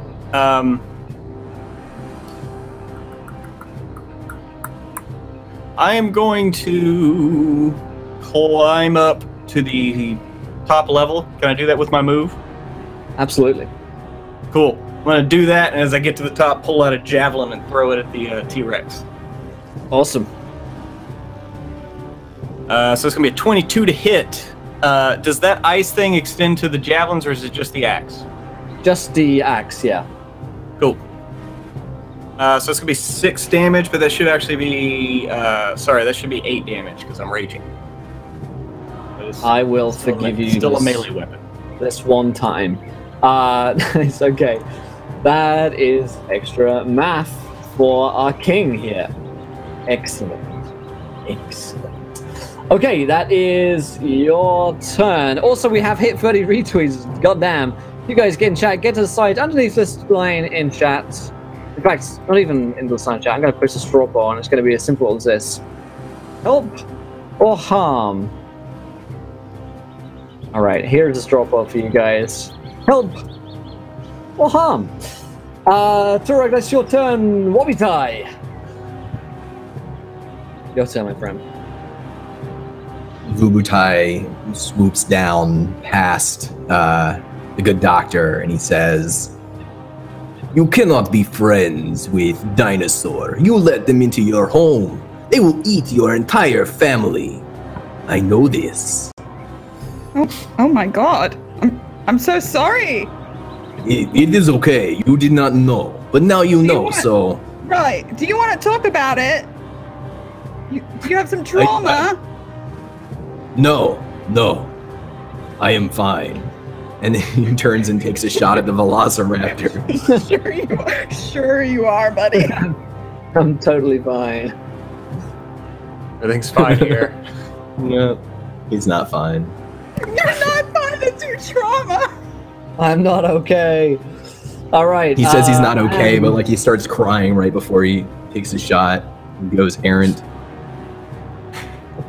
It's amazing. At the same time, as you mentioned that you're not okay, coming from the Temple of Helm, up from the acid pit, don't question it, there's weird things going on there, comes an ally of yours. Stan, the Stegosaurus, is barreling his way towards the gatehouse, courtesy of Purified Ages in chat. And he yells, "Don't worry, guys! I'm gonna help out!" That's Stegosaurus Stan, is that you? It works! That's sure is, guys! Oh boy! Looks like we're in a bit of a situation here. And he comes to the rescue. That takes it to Dr. Jonescraft's turn. What do you want to do? Oh, also there's an Ankylosaurus, which is coming up behind the King of Feathers, courtesy of Fidel. Fantastic. Which is this one here. Great. I'm gonna climb the ladder that's right here and get up. Nope. I'm gonna climb this. And let's see. They're together. That could be fun. I'm gonna go ahead and cast Grease right underneath the two big guys. And they can make dex saves. Alrighty. So both the Ankylosaurus and the King of Feathers? Yes. Or just one? Okay. Both. Alright. Dex save for the Ankylosaurus is a 2. King of Feathers is going to use a nat 20. Okay, well, the Ankylosaurus, I guess like a turtle, flips and rolls on its back and is prone. Feel good about that. Yeah, and I'm just up here, staying away. Oh, motherfucker! Dave, I gotta find an appropriate token for Lieutenant Martin Poole. Now we're dead. Oh, and this is our chance to kill him. This is our chance. We were fine, and now we're not fine. Everything's fine. All right, Dr. Jonescraft, that's your turn. Yeah, it is. The King of Feathers. Oh my god, it can do so many cool things. It's going to run in towards the gate, and it's going to try and barrel down the gate. And that's a 13 to do so. Do you get, well, I mean, it's just a matter of rolling damage really on it. Its bite deals 30 points of damage to the gate. So it takes a big kind of chomp through the woods of the gate. And anyone standing, in the gatehouse right now, thank you, Gazelle. Anyone standing in the gatehouse right now is going to see the jaw of the giant creature working its way through. It can't take another chomp like that. It's going to be in amongst you any moment now. The Ankylosaurus is just laughing on the ground. However, okay, that is. I'm going to roll a d10,000 for Stan the Stegosaurus. 9,569 for Stan. Poverty is rampant because employees hire cheap kobold laborers. Stan, the socialist Stegosaurus, is he's been campaigning against free cheap labor for the kobolds for a long time. Is that why there's acid in the Temple of Helm basement? Yeah. Oh, that's incredible. Okay, that is King of Feathers. Kaylin! Okay, there's a lot going on. I'm just, you know what? I'll just guiding bolt the goddamn T-Rex. Okay. Oh, that's not it. That's not it. No. Anything else?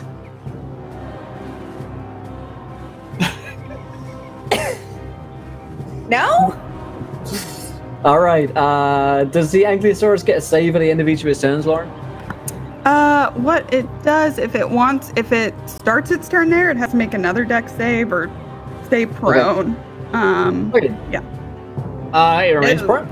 It's just sort of rolling around on the floor right now. The Velociraptor is going to join his big dad in trying to bite down Lador for a strength check. It's actually really good.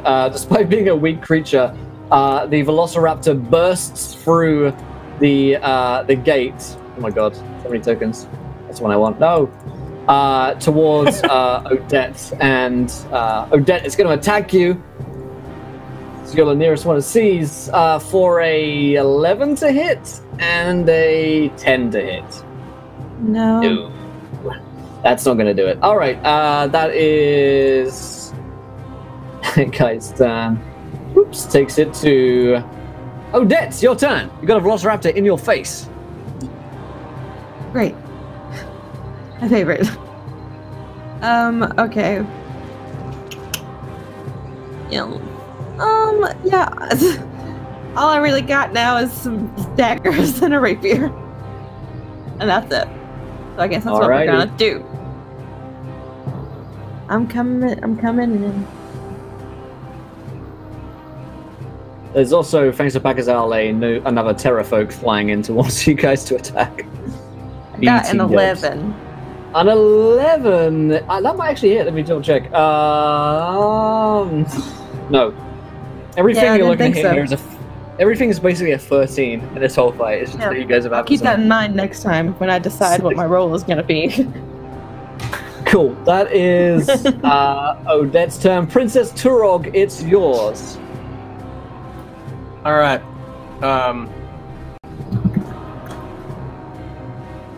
Can I hit this this King of Feathers from up here? Definitely. I'm gonna recklessly attack and miss. This fucking sucks. You still have inspiration? Yeah, I'm gonna use my inspiration. I don't know this, so I have my. There we go. So 15. That's a hit. That's a hit. Oh! AC 13. So that's gonna be 14 plus 5, so 19 damage. Hey, there you go. That's a lot more like it. Cool. Alrighty. Takes it. I'm not happy about it. Whoopie die. What you got, my friend? You got a standard Stegosaurus behind you, you got a Velociraptor down by Odette, you got a King of Feathers, you got a Terrafolk flying into the north, and you got an Ankylosaurus rolling around on the floor. Couldn't be simpler. Yeah. He casts a suspicious eye to stand the Stegosaurus, but he'll fly up and swoop down and approach swoop in towards King of Feathers, and he'll ask him, "Are you the one? Did you eat my wife?" The King of Feathers, yes, she was delicious, like mashed potatoes. Caca! And his call starts to turn to a roar as he flies in, and using his bonus action, his feathers explode in a cloud, and the shape of a large brown bear comes out of his skin as I use Wild Shape to turn into a brown bear. And I'm just gonna go all right up in the face of the King of Feathers and the murderer of my wife. Amazing. I will do a bite attack. 16. A 16 is gonna hit. So that'll be 13 damage because I'm raging. Awesome. And all right, that's pretty good. He gets a claw attack too. Nice. 24.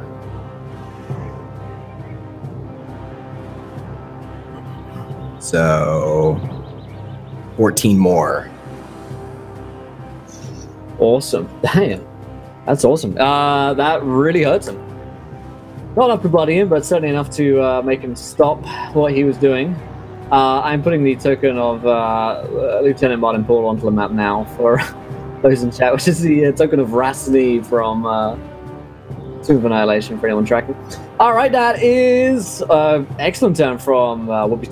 That takes us to Stan, the Socialist Stegosaurus, who screams, "Kobolds, rights!" and is going to charge into the Velociraptor here. That's a crit fail for Odette from Meatrginder.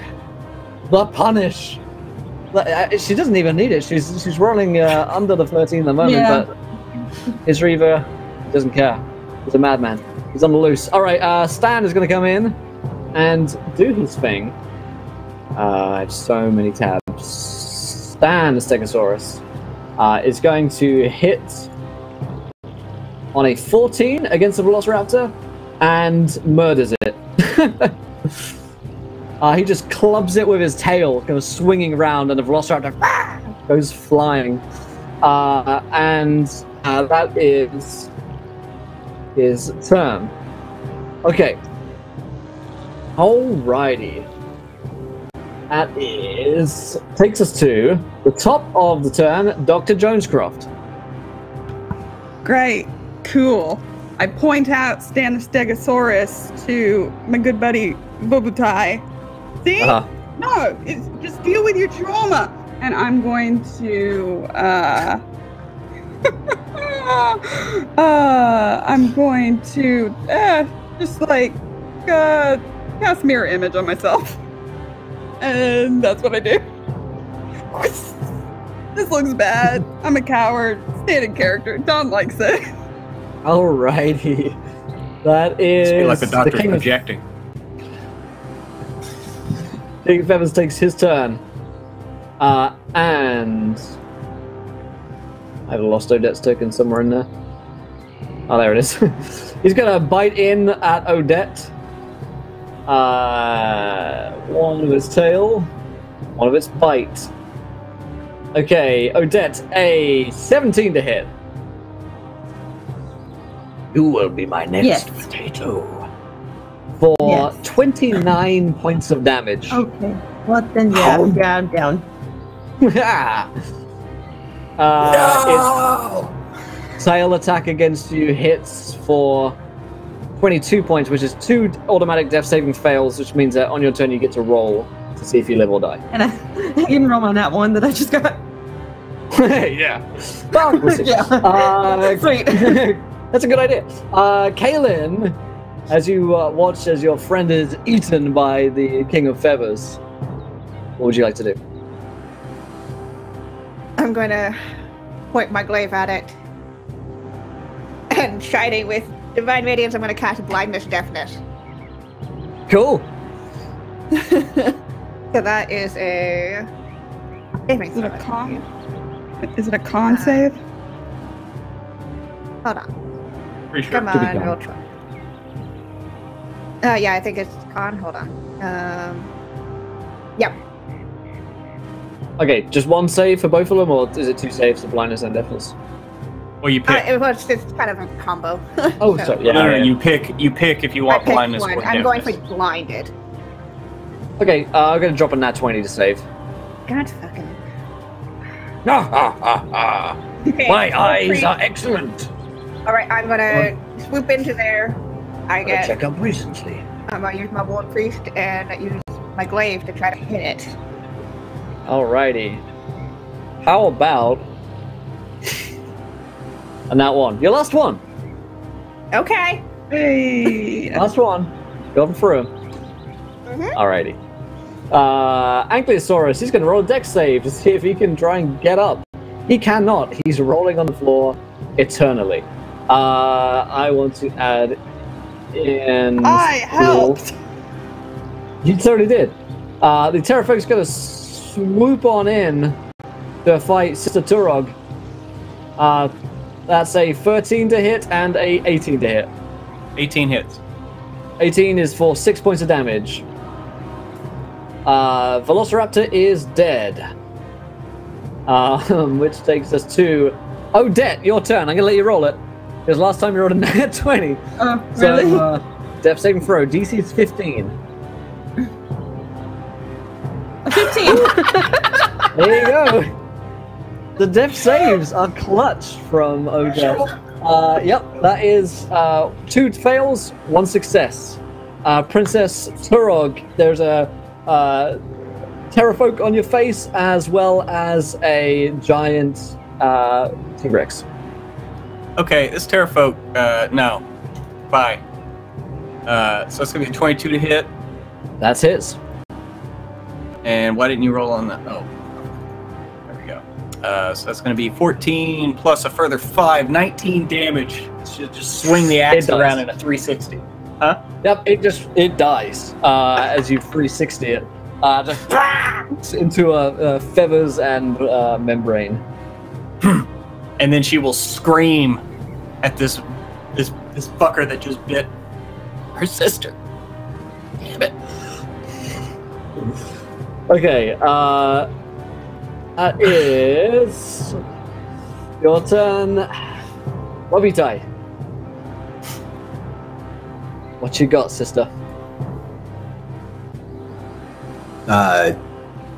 He looks to Odette in bear form, and then looks to Turog and says, "Now you see the true face of evil, the king of feathers." And he bites. Nice. So, claws first. 11. Miss. Looking for 13. Bite.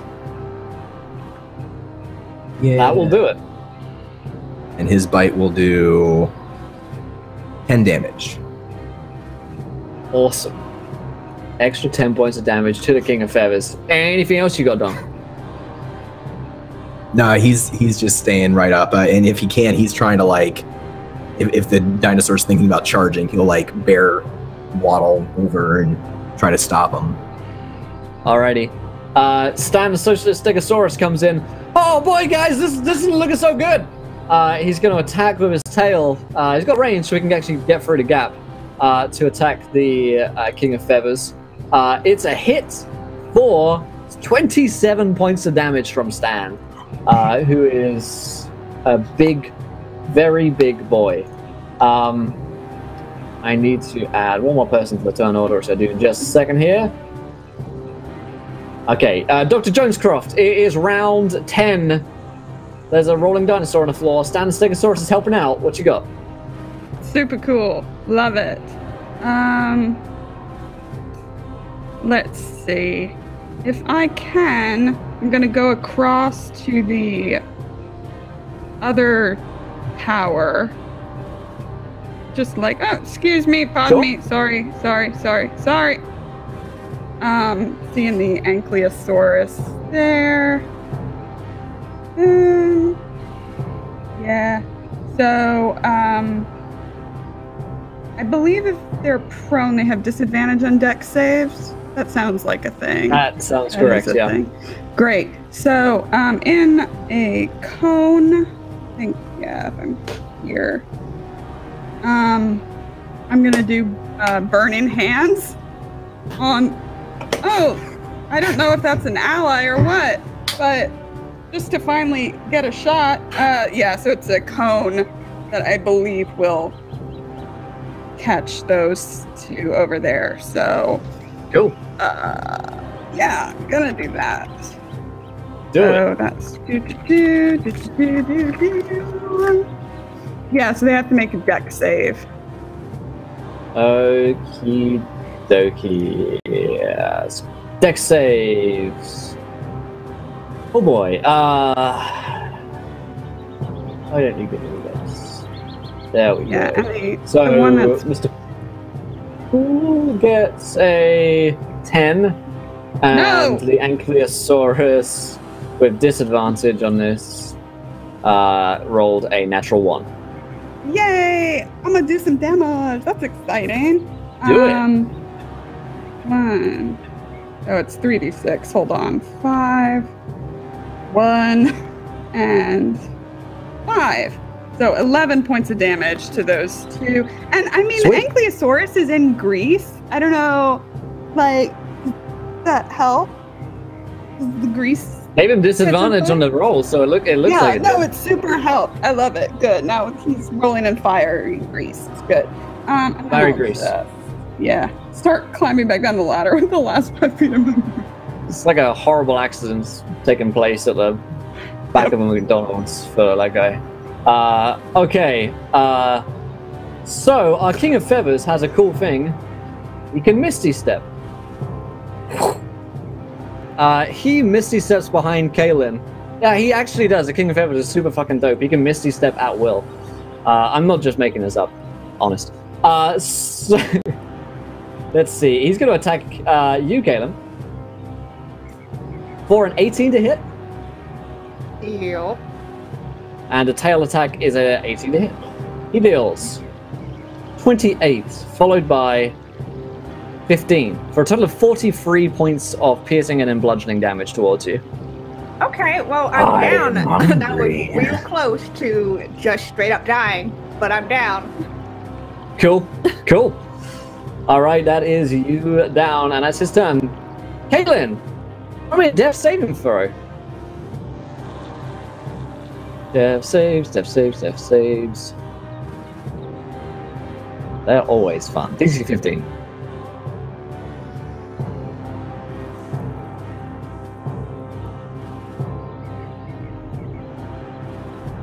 I'm not seeing the roll. Is that Kiana? Kiana? Sorry, Kiana. I said Kaylin. Maybe it's confusing. Kiana, you have a death saving throw to roll. Sorry, I'm super muted. It's all good. That's a fail. Whatever. It's all good. It's all good. The underpaid kobolds come to protest in the middle of the fight and create difficult terrain around the King of Feathers if you'll allow it. I shall. Thank you, Bastian. Let me get these little tokens. Kobolds matter as well. We're not going to be oppressed anymore. As this little sort of kobold army begin to it's going to take me a while. Begin to hold down the King of Feathers with their peaceful protest. She's getting on. Alrighty then. That takes us to... That was Kaylin's turn. That brings us to Lieutenant Martin Poole's turn. Dr. Jonescroft, as you have cast a spell... Oh man, where did I put this? There it is. He looks towards you. Who's a little bit closer? Wow, that was not a very good idea. And you can roll me a Constitution saving throw. All right, that sounds fun. This is +3. So no. 27 points of necrotic damage. It points a finger towards you, and a bolt of black energy comes out towards you to hit you in the face. Super painful. Cool. Yeah, I'm still up. Good. Ankylosaurus is going to see if he can stop rolling around on the floor for once in his life. Nope, he's really enjoying it. It's been like 4 turns of this guy just rolling in grease. Just imagining Curly like running in a circle. That's exactly what it is. Odette, it is your turn. You have a death saving throw to roll. It's 15 or death. 19! Oh 2 and 2. She will not go quietly into the night. No, I don't understand. Every roll sucks. I think so. Ass. And then when I give up all hope and I'm like, just sweet death, embrace me. I'll let you go. Die. Dave gives a wild magic surge to the whole party. Thank you, Dave. While you roll those up, Princess Torog, it is your turn. Some kind of kobold peaceful protest which is going on right now. I rolled a 19 with my D10,000. Yes, so you did. Holy shit. Even that's low. Holy crap. I rolled so low. So can I make it to the King of Feathers? You can, yes, you can. Okay. Seeing as that it ran over there and ate Odette, Kaylin, I'm gonna run up and do what I do, recklessly attack. Alrighty. And that's a 22 to hit. Oh, that hurts. And let's see, so it's gonna be 5 plus my frost damage. So 11 damage. Nice. All right. Nothing to be sniffed at. Alrighty. Can't have your mashed potatoes with a side of my friends. Bloody potatoes, he says. And is bloodied. Whoopie-tie, what you got? Vubutai lumbers over on all fours, and he's gonna try to like climb up his tail and like scale him like he's a tree, and he just swipe and bite and try to get on his back. Nice. Throw him over here. So bite attack. Nope, Miss. wrong one. That was my damage. Oh, no worries. Hit. 16. 7. So 9. Nice. I'm raging. And a 10. That is a miss, unfortunately. But it's all good. For the first one hits. Stan the Socialist Stegosaurus is going to come in. And Stan is just behind you guys. He's with his kobold allies against the King of Feathers. Unfortunately, he misses with his tail this turn. It is time for reading out some quick wild magic surges here. So, Kaylin is immune to all poisons, but normal ice is deadly to her. That's useful. That would have been handy if, like, you'd been immune to acid before, right? Oh no! Nats, Stan's evil brother, doth approach. Yes, dun dun dun. Here he comes. All right, the capitalist Stegosaurus? The capitalist I feel like when you put into like a soap opera of like dinosaur relationships. Yeah. I want to see this spin-off. Yeah, oh yeah. Let's see where he went in the turn order. Add him in here in just a second. There we go. Yeah. Cans. Capitalist Stegosaurus. Great stuff. Let's see what else the wild magics was. Don, you mimic the actions of one of your allies for the next 8 rounds. That's, yeah, you could use your tail attack. Let's see. Odette rolled just a plain 19 on a D10,000. A drop of your blood can purify 1d4 gallons of water. Yeah, the priests of hell might need that, actually. They've got some pretty weird water. Dr. Jonescroft, 3037. The next door you open floods the room on the opposite side. Pretty sure you got that one in the monthly modules. And 286 for Princess Turog. Anyone trying to scry your whereabouts sees this location. Probably not so useful, but there you go. Dr. Jones, did you take a turn? Okay. I think maybe. Ow. So, she's going to cast False Life on herself at 2nd level. Nice. So this will be a D4 plus 9. Yes! Okay. That's helpful. And she is going to just climb down away out of sight amidst the pool and just like go over here, baby. This seems good. This is good. This is fine. Are these ledges walkable, Will? Sure they are. Oh, great. 5, 10, 15, 20, 25. Goodbye. I am over here now. Super good job. King of Feathers is going to bite at Odette. Not a nice guy. And he really wants some mashed potatoes. 29. Sorry, not Odette, Kaylin. I was telling a lie because Kaylin's right next to him. Odette's over there. Odette's still down. He's going to try and... So Odette. Not Odette. Jesus, stop saying that word, Will. Kaylin, you get scooped up in the jaws of the King of Feathers as he bites you not once but twice while you're down. dealing a total of, say, 70 damage to you. It scoops you up in its jaws and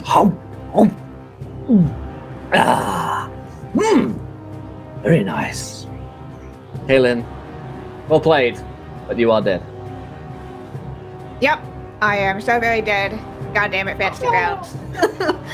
An angel was fallen from heaven and ended up in a goddamn dinosaur's mouth. Yep. Hi everyone, I'm Kiana. You guys can find me over on Twitter at KianaS. Best way to figure out what I'm doing at any given point. This was fun. Good luck, everyone. Awesome. Well played. We're going to get another player in next to take on Kiana's place. See if they can survive. However, he can't Misty Step now thanks to the kobolds who are pinning him down and preventing him from casting that spell. Oh, Kaylin, it's your turn. Lol. You're dead. Instead, it is Mr. Poole, sir. Oh man, he's got so many fun things that he can do to everyone. So he's going to do some of them. He's going to move in here, and he's going to cast a firebolt on Stan the Socialist Stegosaurus. Because he don't give no fucks about Stan. In fact, you know what he does? Poole's an evil son of a bitch. He's not a nice guy. He stands over Odette's body. Oh dear, oh dear. Well, this is the end of the road for you. And hits you for a total of 11 points of fire damage, which is another 2 death saving fails for you. And that's the end of the road, man. Yep, I'm sorry, immolated. Sister Turog. No! Oh my god. Make sure you find your mans. Make sure you find your mans. Oh god. Yeah. Alright, well, I'll head off. You know, I'm not gonna be a sore loser. It's fine. I don't care. Have a nice game, everybody. You can find me on Twitter now at Sid_Shields, since my account was taken away because I'm 11 years old. So thanks. Shouldn't have been in this See you over there. Bye. In charge. It's tough. Already had that Sydney the whole time. Alright, that is Mr. Poole's turn. He murders Odette. We've got 2 new players jumping into the ring in just a few moments' time here. Don't worry, you guys. But, however, that takes us to the Ankylosaurus' turn, who's trying to get desperately out of this grease. He finally gets out the grease. Oh, sorry, guys. Sorry. And he goes to join his friend Tan, the capitalist Stegosaurus, who is going to move in to attack Stan. It's Tan on Stan. Capitalism versus socialism in the battle of a lifetime. A new player is incarnated. Greg, if you can roll some initiative and let me know what you get, and I'll get you in just a few seconds' time. All right, then. The capitalist dino is going to attack the socialist one for a 17 to hit, which is a hit. And that deals 32 points of damage to Stan, which is bloodied. Stan is bloodied as the tail whips in and beats into the side of him. Odette, it's your turn, but you're dead, lol. Princess Turog! And holy shit, 2 new players means 2 new monsters. Dave, you're killing them out here, but I love it. Turog is going to lose all sense of propriety and run screaming at Martin Poole for what he just did to her sister. Attacks of opportunity be damned. And so I'm going to run over there and recklessly attack. Give me a 20, damn it! Does 15 hit him? 15 is a hit. Well, let me double check, actually. It's Stegosaurus. Yes, 15 is a hit. Everything's 13, and it's okay. So they're going to take 9 plus 3 ice. So 2 12 at once total. for Greg as he gets in it. Brutal. Alright, 12 points against Lieutenant Martin Poole. Yep. Alrighty. screaming the whole time, "I will have vengeance!" I've already won. All right. That is that. Adding in ones here in just a second. Number 4. Cool. Alrighty. So that takes us to Wubutai.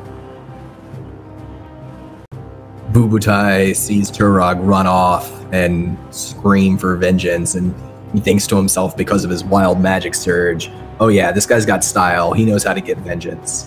So he's going to continue to climb the T-Rex's back and mirroring Turog, I will have vengeance! And he sinks his bigger teeth into the creature's back, or tries to. 11. Which is a miss. He gets mad and takes a takes a swipe with his claw attack, and he just can't break through. Alrighty. That is not quite enough. Stan, the Socialist Stegosaurus, is going to take a swipe back at Tan's, the Capitalist Stegosaurus. I don't know if that could be clearer if I tried. It's a hit for a 26 points of damage as they trade blows, brother on brother. Not in that kind of way. Not in the way that Martin Poole would like. Okay. Let's see. Bruce, what did you roll on your initiative, my friend? Disgusting, though. Thank you. Chris, what did Bruce get on his initiative roll? Let me find out. And Greg got a 20 here, so he's going to be at the top of the 10.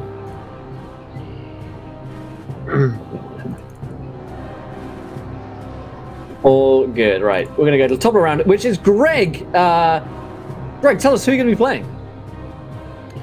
I am playing the Corazon Martel. I am a half-orc rogue, and I am here in Chult to chew bubble gum and fuck up dinos. And I have plenty of bubble gum, so I'm not going to be doing any of the other thing. So, incredible. Where do you need me, comrades? All right, Bruce, you're coming in. Yeah, you're kind of coming in from the east. If you can see the battle map, maybe on the stream or on the VMix. You're coming in from the east. I'll find a token for you to represent your character here in a second. Something dashing. Something dashing. I'm sure I can make that happen. Yeah, you come in and man, let's have this as your token. You see that while you've been chewing bubble gum, there has been a whole thing has been happening out in the courtyard. There's a T-Rex. There seem to be protesting kobold laborers who are holding on to him. Beyond that, there are 2 Stegosauruses who look to be, immediately you can tell this, brothers. One evil and one good. One capitalist and one socialist. It's up for you to decide which. And the rest of your friends are fighting a serpent-like man at the gateway. Beyond, even further that, there is a Ankylosaurus covered in grease. Simple enough. Well, only got 5 on as I... Who's going? Is it me? Is it my turn? It is your turn, Kurazan, yeah. Then, Corazon Martel, he will see this large mountain. As he does not like mountains, he will charge at him. And he will scream, "Admit it! You raped and murdered my sister!" And just charges. What? This dinosaur gets around, huh, Tom? He's really been up to no good. Okay, he attacks with his rapier, and with the rapier he hits with a 19. I'm assuming a 19 is a hit, yeah. You just take a and that will be with his attack. His attacks. Blah blah blah. That will be 8 points of damage. And do I have an ally close to me? Close to the King of Feathers. I'm on his back. Nice. That would be an additional 7 damage as I come in and gain vengeance for the raping of my sister and the murdering of her children. Admit it! That's King of Feathers! 15. I don't remember, but I do a lot with potatoes that I've been ashamed of. Dr. Jonescroft. Wait, bonus action. I'm gonna disengage and get in the middle somewhere. Sure. I'm getting the fuck away from this dinosaur. Yeah, okay. Okay. I skipped ahead, but Dr. Jonescroft, it's your turn. Cool. I'm gonna, keep moving. This looks nice over here. Yeah. And I'm just going to shoot what do I want to shoot at you? Which would be helpful? Let's just shoot a Ray of Frost. So D20 plus 6. 14? A 14 against the King of Feathers or against Minepool? King of Feathers. King of Feathers. I cannot see Minepool. Okay, cool. That's true. I'm away from him after he shot me with necrotic energy. So he's 1 point damage, but his speed is reduced by 10, so that's fun. Cool. That is fun. Yeah, I like being over here. Yep, that's me done. I'm mirror imaged up. I'm false lifed up. I'm over here. You got this. All right. King of Feathers gets his turn, and is going to use it to do a couple of things. He's gonna reach around with his tail to attack you, Ubitai, for a 15 to hit. That hits him in his bear form. Oh, no. You take 14 points of bludgeoning damage as it thumps you with the tail. A resplendent offering. And that's 2 wild magic surges for Pruitt, but he also gets an ally to help him in the fight. Thank you, Warbit. Pruitt, describe to me an ally that Turog might have. I'm thinking like a knight, maybe, from the court. Yeah. I mean, yeah. She always leaves behind her retainers who are supposed to protect her. So maybe one of them finally caught up. That's right, yeah. Coming out from the Temple of Helm, for seemingly no reason, there is your guard friend. What's his name? Or her name? I'm sorry? Do you have a name for your guards that you'd like to use? Mudbug. That's what I call him. Mudbug. She didn't remember his actual name. Right. That's fair. Goes on a 10 on the initiative order. All right, King of Feathers is going to take the bite in towards Corazon, who's in front of him. Stop saying that! 14 to attack you, Corazon.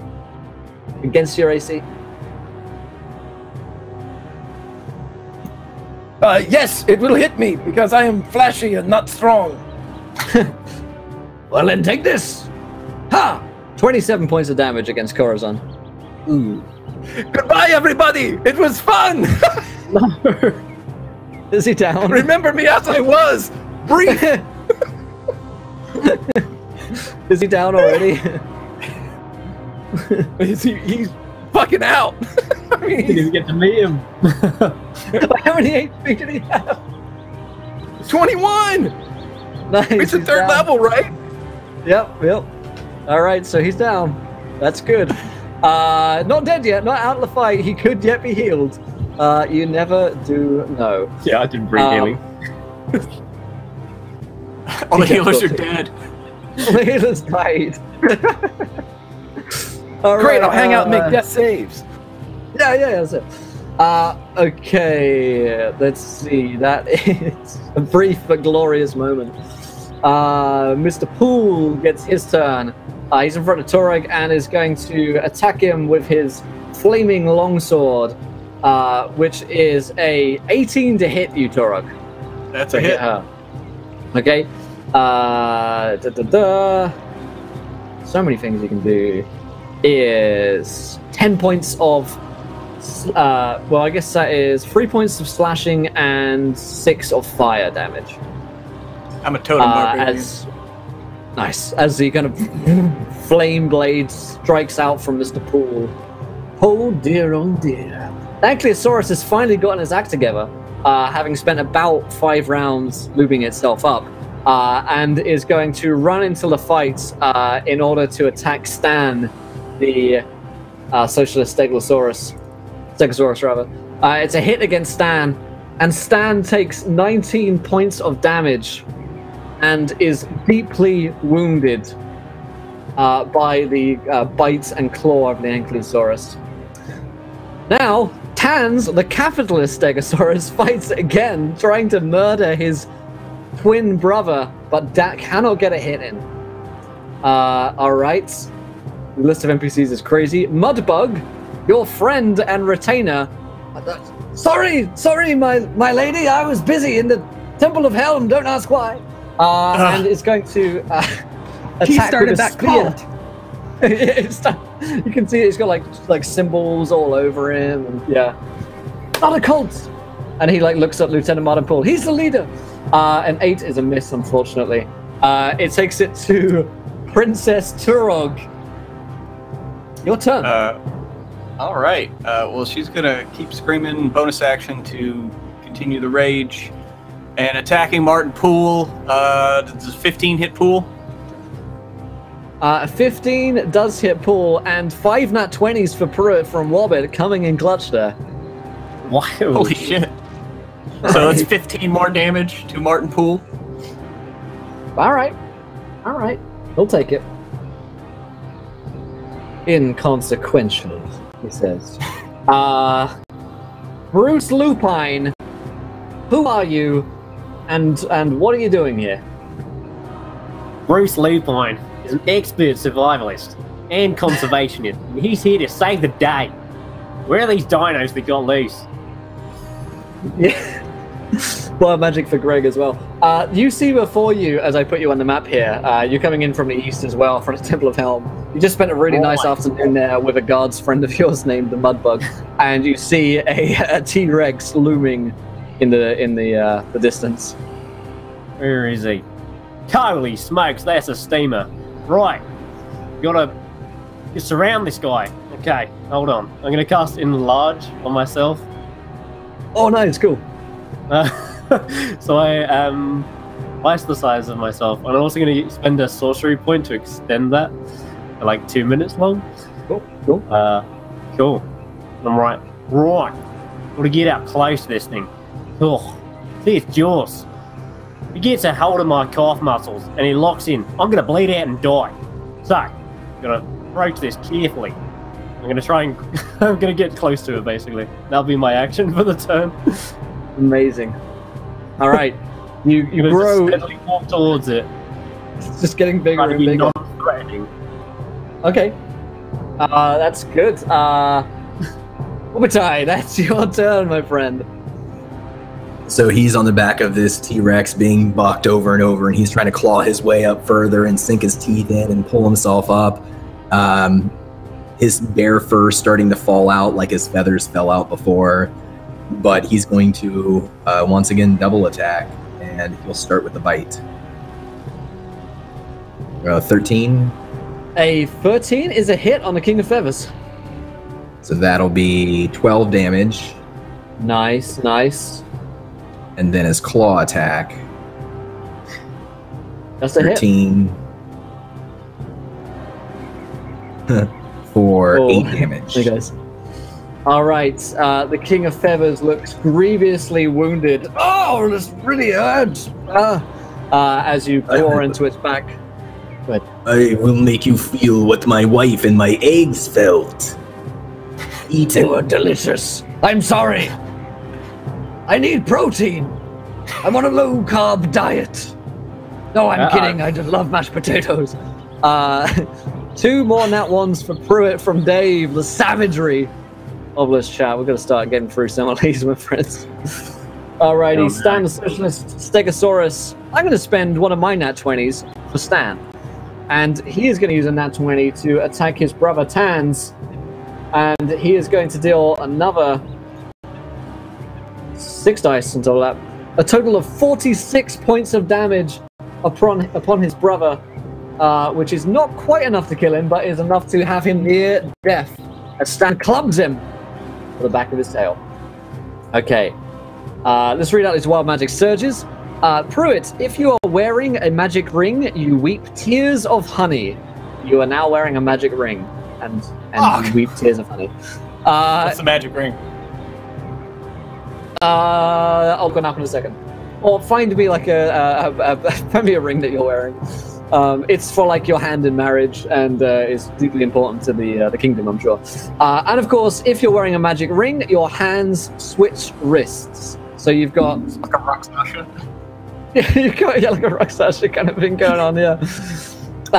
Greg, Corazon's death will lead to mass rioting. We already have on our hands right now a kobold riot, so we'll have to see what happens if Corazon is to die. We'll might find out pretty soon here.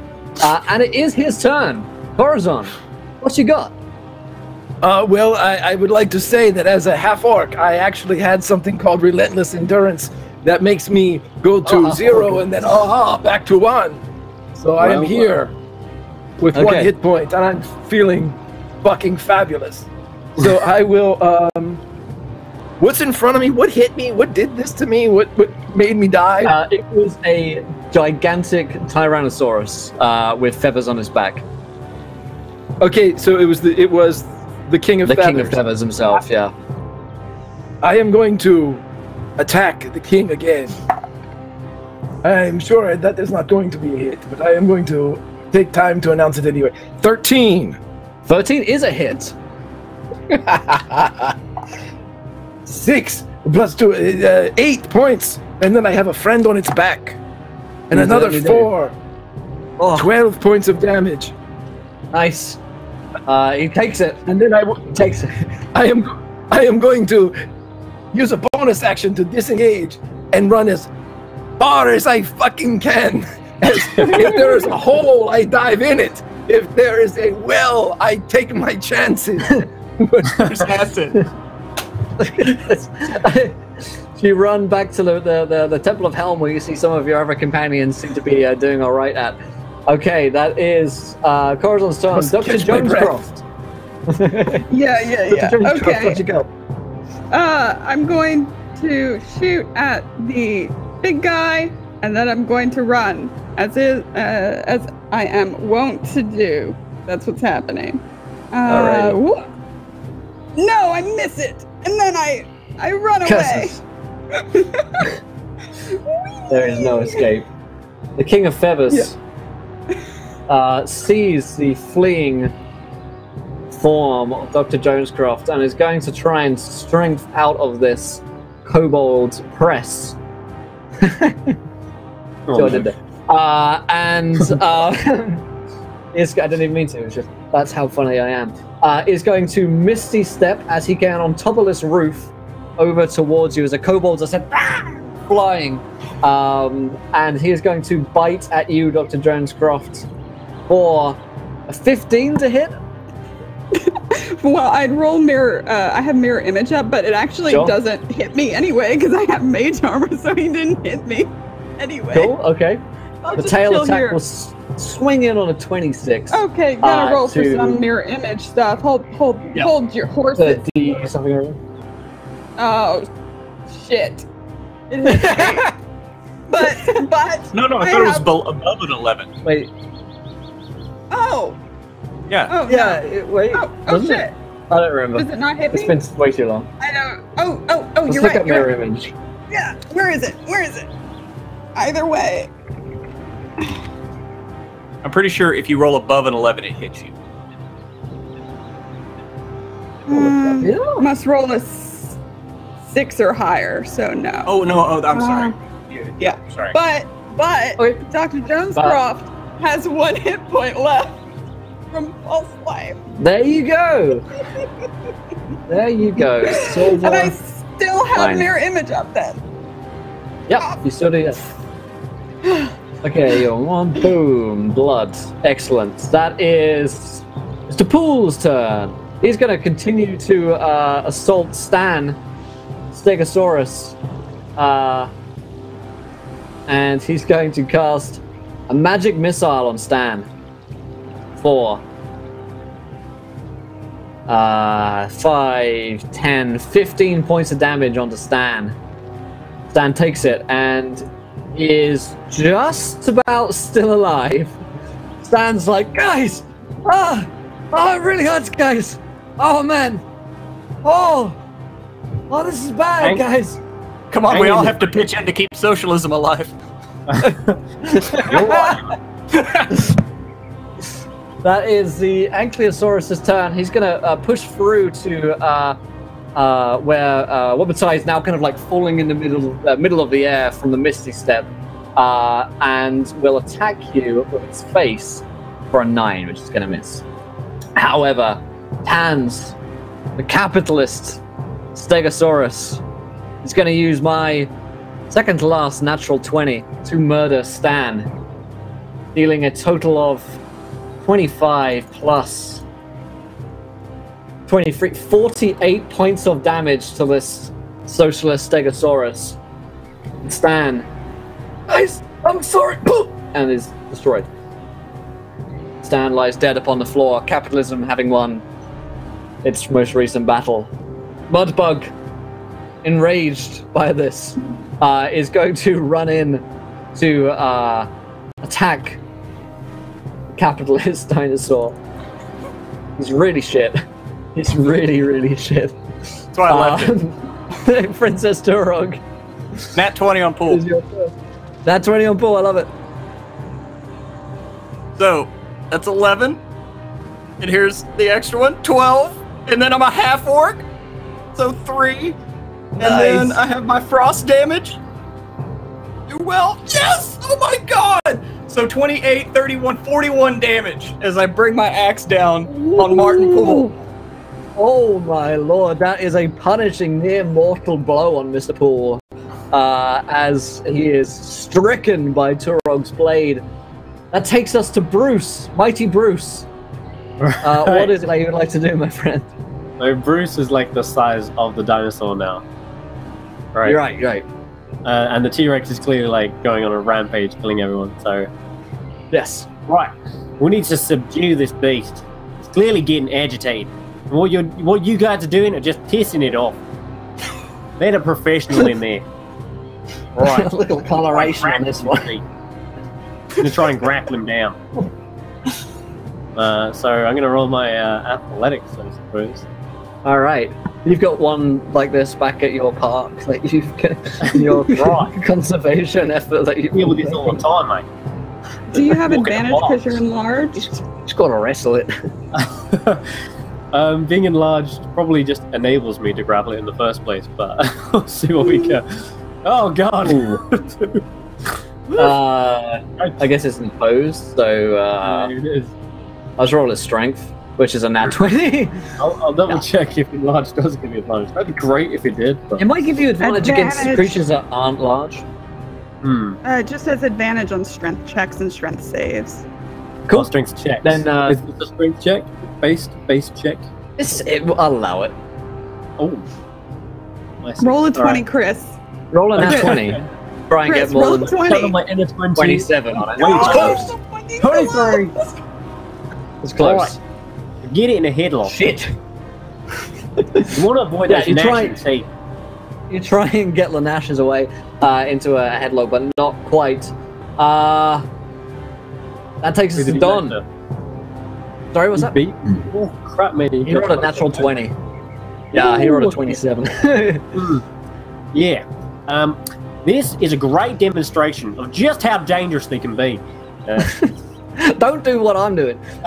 Okay. Wutai, it is your turn, my friend. Vubutai is seeing red, and even though he Misty stepped away from him, that just further enraged the bird bear. And he'll turn towards the King of Feathers and lumber towards him again, roar, and he'll take an attack of opportunity if that's coming at him. It is. There's that It is. dino that got right up on him. Yep. Let me roll the Ankylosaurus attack of opportunity. It's only 11. All right, so he manages to kind of weave out of the way, and he leaps and tries to climb up the T-Rex again, biting and clawing. Ooh, 23 that'll do on his it. bite attack. That'll do it. 9 damage. 9 damage. Cool. Alrighty. And then... That's a hit as well. for 15 damage on his bite attack. Nice, nice. You can see the King of Feathers just covered in a million tiny wounds with attacks, claws, bites, sword marks all over its body, close to death. Corazon. What's up, buddy?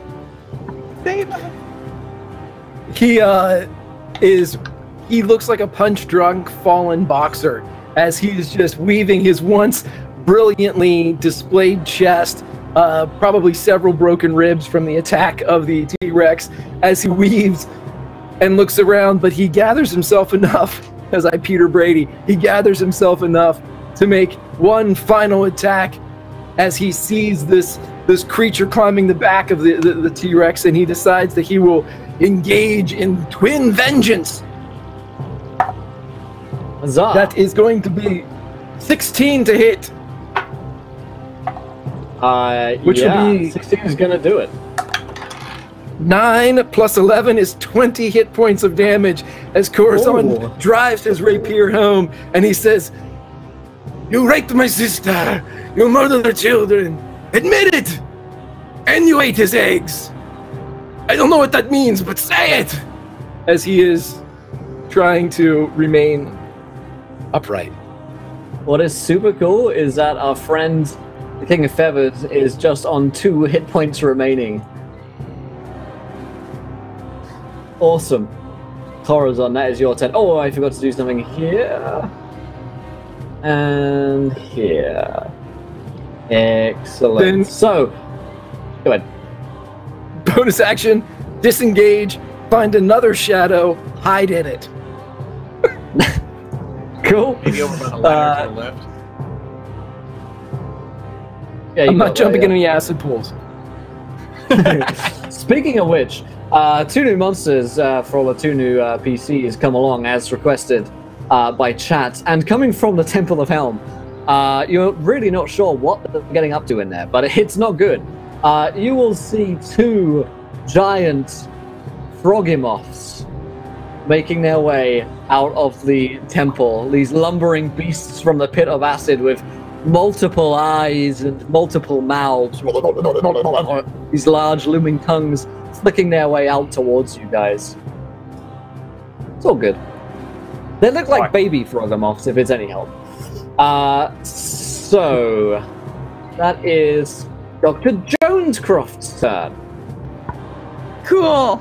Well, you know, if you're gonna die, you might as well go out swinging, which is opposite of everything she's done so far. But hey, I'm gonna just reach out and try to shocking grasp the King of Feathers.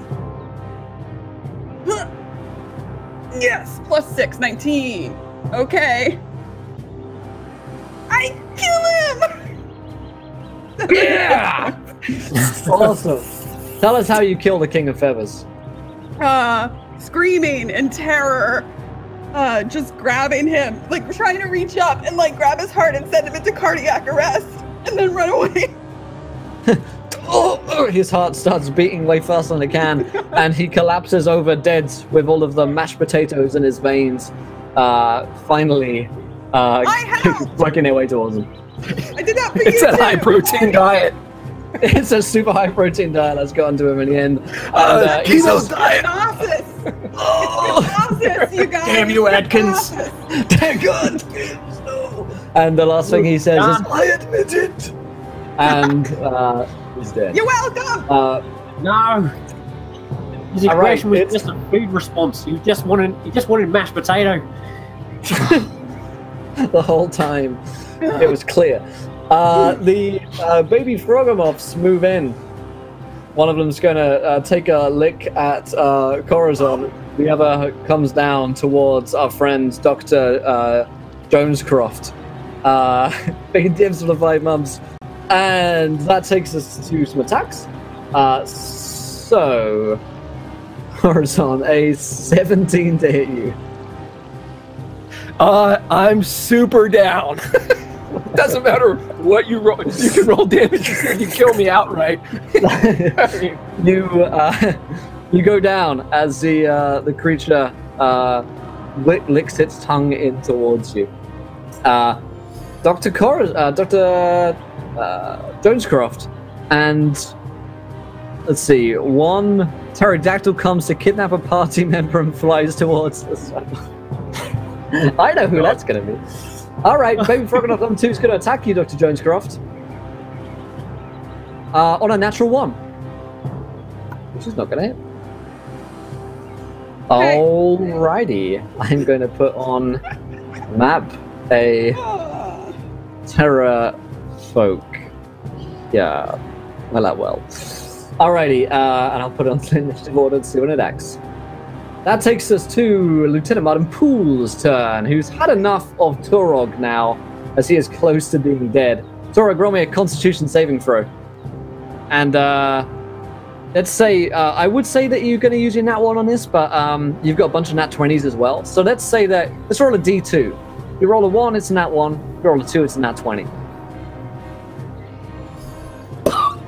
Nat 20, baby. Poole's ally arrives a Nazi T-Rex. Oh my god, come on! Can't even lift his arm up. Oh my god. That's just hilarious. Yup. Alrighty. The Nazi T-Rex. Imagine a T-Rex goose stepping. Yeah, with a goose stepping, and you hear the loud screams of Schnell! Schnell! coming from the north as it obeys Lieutenant Martin Poole's commands. It's a little ways off the map right now. It's probably about here-ish, coming down. We'll add it to the turn order in a moment. There we go. Alrighty, that is Poole's turn. The nat 20, you're going to be able to save all of that. Ankylosaurus is going to attack the guardsman. I'm going to use my last nat 20 to kill this guy. Damn you, Mudbug. Mudbug is confirmed ripped with 34 points of damage on him. And he's... Princess, no! And dies. Tyrannosaurus Rex appears on his turn. The Nazi T-Rex. Tans, the capital Stegosaurus, is still alive and is going to move in to attack Bruce, who's really big. Okay. 15 to hit you, Bruce? 15 is just a hit. Just a hit. All right. You take 25 points of damage from Tans. He looks very wounded, but nonetheless, he still hits hard. Princess Turog. At 20 on Poole. Your turn. All right, let's flip it again. Let's do let's roll D2. That one on that 20. Try and burn through these nat 20s in. Oh, and that's a bad miss. You know what? So that we can go through these, I'll give you the devil's bargain again. Like we can read to it, and we'll keep burning through them as we go. All right, through a nat 20 and a nat 1. Perfect. Sorry, I pulled my headphones out because I got excited. So that's a hit, yeah. That is a hit. That is a hit. All right, so there's one. Oh, come on! You're gonna give me shit damage? Oh my god! Oh my god! Oh, come on! 17 damage total. Wait, let me do math. God knows I can't do it on my own. Would you believe me if I told you that Lieutenant Martin Poole is on 1 hit point? 89 plus 17 is 106 out of 107. Oh, time out. Did I throw my... Hang on. I get 3. Yeah, you should have a third attack, right? No. Because I'm a half-orc, I get another weapon damage. It rolled off. Yeah! Why aren't you rolling? I'm rolling you on the pan. Yes. Another 8. Amazing. Yes. He thinks he's alive, and yet the last swing comes in, and Lieutenant Martin Poole. Go ahead. Cut him right across here. Just cut that little Nazi mustache right off of his head. That's his one weakness. Gotta hit him in the mustache first. His Achilles stash. Amazing. So, Let's see. Yeah, I think I did it right. Okay, that is Bruce Lupine's turn. Oh god. Okay, so I'm being attacked by a Stegosaurus. Oh god. Wow, this one's really, really grumpy. But you gotta mind you, right? Dinosaurs, they're just like people. They just want their own space, and this one's a beaut for sure. You can see by the coloration, and suddenly just start going off and talking about dinosaur facts. And then I quickly like try to grapple one of them. I'm gonna try and grapple the Stegosaurus actually. Go for another. Alrighty. Check. There's your choice of athletics or acrobatics. Try and resist. Okay, and this is a Stegosaurus, yeah? Yeah. Dave, new monster, Paul rises up from the dead because he is Paul and he never dies.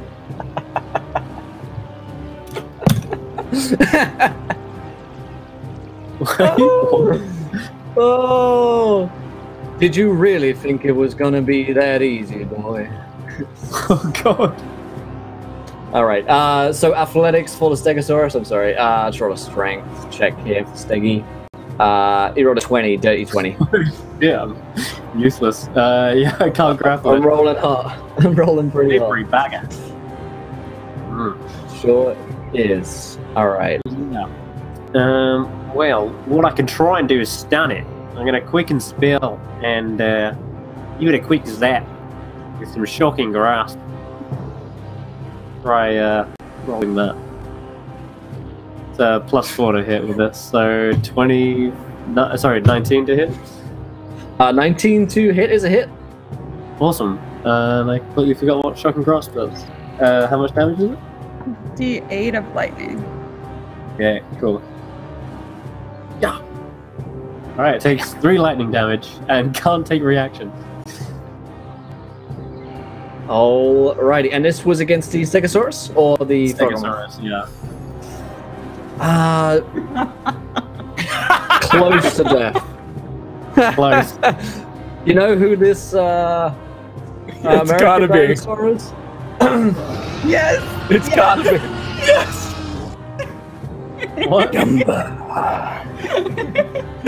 Gumblesaurus Rex! Gumblesaurus Rex enters into the battle as oh no. to defend all good Americans. He comes out from the Temple of Helm. It's really weird what's going on in there. You've got no clue. But nonetheless, he's coming in, and I'm going to add him to the turn order. I can't just search Gumble. That doesn't work. You're not on a map, that one. Gumblesaurus Rex is at the end of the turn. Bruce, that's your turn. You got anything else, Bruce? Nope, that's it. Okay. Vubutai, your turn, my friend. So once the King of Feathers goes down, Bubutai takes a couple of bites out of him, and the taste is surprisingly unsatisfying. He thought eating the dinosaur that ate his wife and all of his eggs would taste better. He feels a sort of emptiness inside of him. And then he turns and he looks to Dr. Jonescroft, who's being attacked by baby Frogamoth. He says, "You have done me a great kindness. Do not worry, I will help you." And he'll, in bear form, lumber on over and attack the Frogamoth that's on her right now. Alrighty. Thank you, Dave, for the formal nat 20s. And do the bite attack. Nope, that's the damage.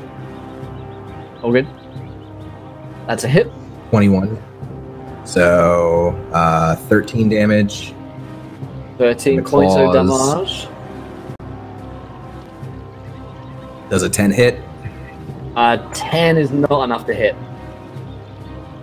I'm pretty sure. So he's just he's bear raging. Nice. Alrighty. Oh, did not mean to do that, but that's okay. That is... It's Terrafolk's turn. It sees Dr. Jonescroft before it. friend of animals due to wild magic surges, and says, "Would you like to come with me?" Like, for like a vacation? Sure! Cool, yeah, why don't you just carry me, you carry me, and I'll shoot things, and then we can go. Okay. Great! Roll me an animal mirror handling. images. Roll me an animal handling here. Oh, and take them that one. So, as you get onto the back of your newfound friend, you try and get on his back. You're just like scrambling up him. He's like really leathery. He's like weirdly lubed. It's strange. Like he's been in a grease spell as well. It seems like he's just trying to help. Gumblesaurus Rex charges into the one on the first baby Froggermoth. Don't worry. I got you. I heard there was communists around. And he's going to use a natural 20 against a baby Froggermoth to hit him for... Oh, daddy. An extra 4 dice, 32 plus 34 is 66 points of Gumble damage towards this baby Froggermoth. And it is enough to kill it. In one swift bite, it dies. And Rosto Fivestone, the cleric, comes and heals through it for support. Thank you, Morbid. I've got to find Roscoe's token. Alright, that is perfect. Gumble, Mr. President, no! And that's his turn. Corazon, it's your turn. What you got? I have death saves. And I do have 2 nat 1s, I believe, Will. So, do you want me to roll them, or would you like me to just take a nat 1? Let's take a nat 1 for now, and we'll wait for the next time to roll around and see how we feel then. God, sounds fantastic. See you guys in a few. That takes us to Dr. Jonescroft. Dr. Jonescroft, what would you like to do? Well, couldn't really climb on my friend that time, but we're gonna try again. Come on, I'll lean here. I'm gonna disengage from the Froggermoth. No, Okay. no, I'm really good with animals. I'm an archaeologist. Makes no sense. So I disengage from the Froggermoth and I go behind my pal. Can we call him Brad? Can his name be Brad? Yeah, Brad the Terrafolk. I'm gonna try to get up on him again. I'm in animal handling. Oh, I'm taking that one. So, just taking that one. It's your last one, so it's okay. As you try and get onto the back of Brad, it's not really happening. Something about you and Brad's just not really jiving. He's surprisingly difficult to mount.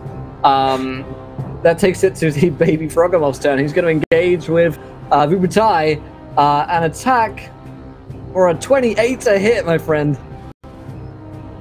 For 24 points of tentacle damage. Oof.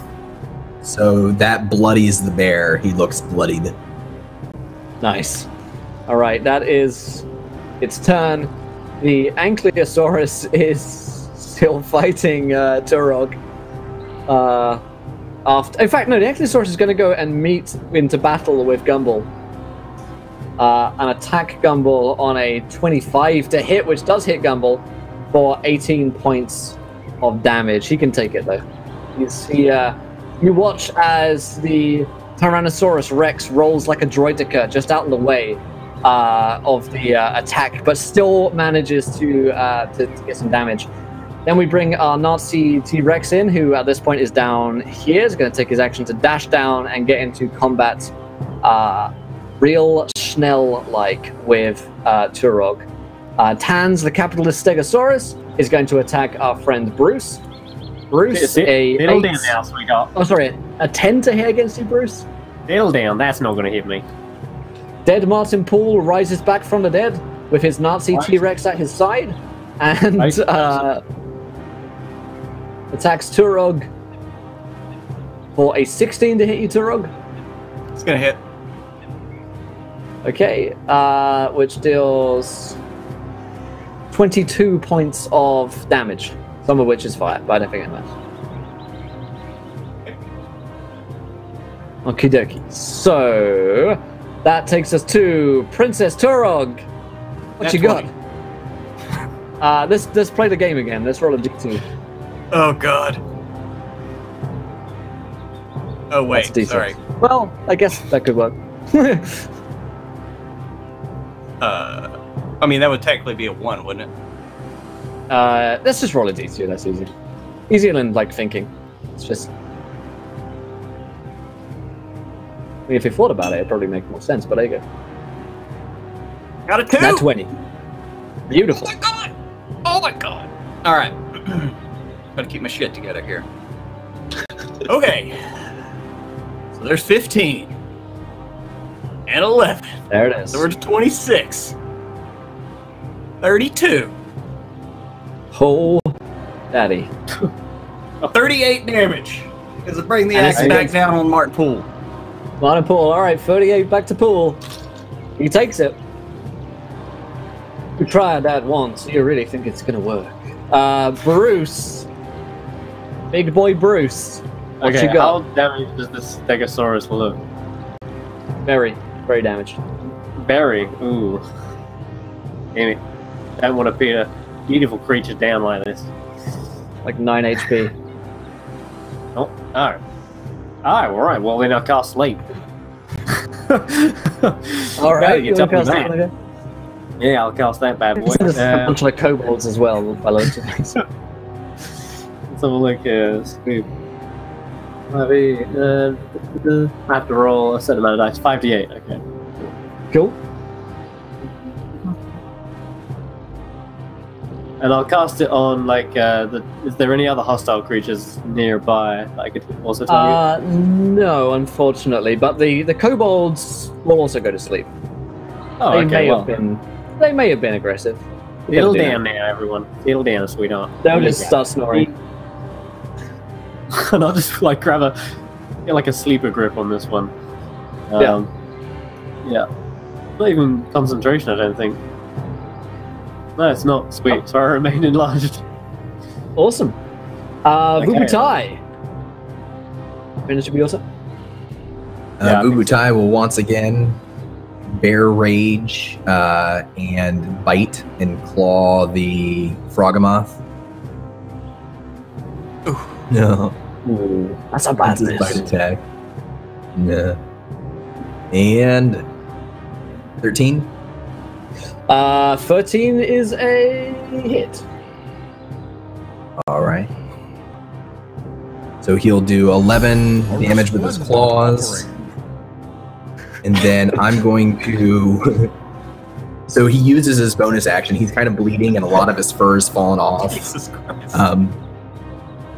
He'll use his bonus action to spend one of his spell slots and heal, and you see like new, thicker green fur grow where the old brown fur was. I heal 1d8 plus 1. Amazing. Okay, let's look up Turog's wild magic real quick here. Thank you, Wallet. Princess Turog, your head is encased in a durable, transparent globe. +1 to your AC. 7, 6, 3, 8. Your weapon has a +4 bonus to hit when used against your allies. He was like, well, can't beat him, we should join him. Yeah, that's it. Alright, Bubutai, that's your turn. Brad is going to use his nat 20 to get Dr. Jonescroft onto his back, and so that he can take off into the skies on holiday. Dr. Jonescroft, where do the two of you head? We head the fuck out of Schultz because this place blows. Traitors, get out of here. Goodbye. I will not forget you. You're welcome. It's called catharsis. I hope you make it out. All right. That is his time. As Dr. Jonescroft has escaped and survived, congratulations, Lauren. You are perhaps the one sole survivor of this game. How's it feel? Thank you. It feels really good. It feels really, really good. Yeah. I'm gonna head out, you know, get a drink, celebrate, put a little umbrella in my drink, and live my life. I wish you luck, fellas. Great job. Yeah. See you soon, Lauren. Yep. Bye. Bye-bye. Dumblesaurus Rex is going to use his nat 20 to pile in to the Ankylosaurus here and deal a whopping 40, holy mackerel, plus 27, 67 points of damage to the lubed up Ankylosaurus, which is enough to kill it. Gumball is taking them down right now. He's eaten through just piles of dinosaurs. Corazon, let's leave it up to the gods, shall we?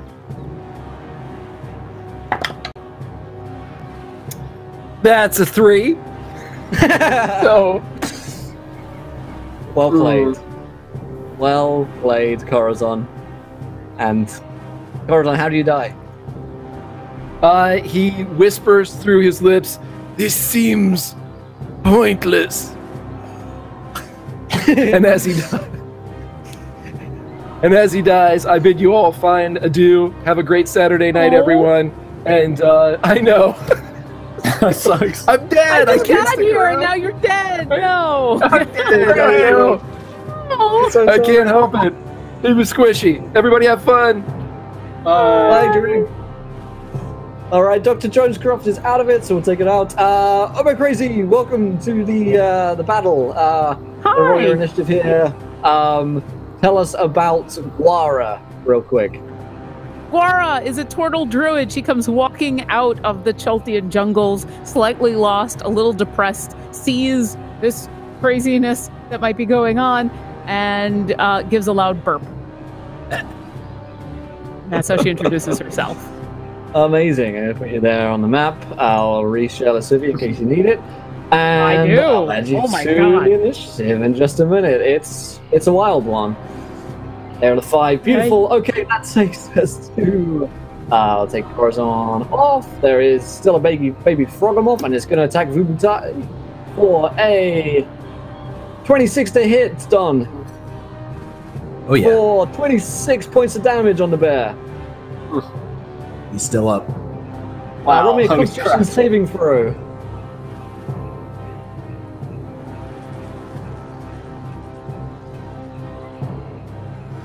Let me know what you get there.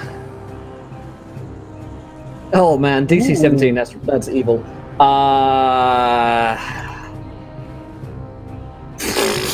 18 points of acid.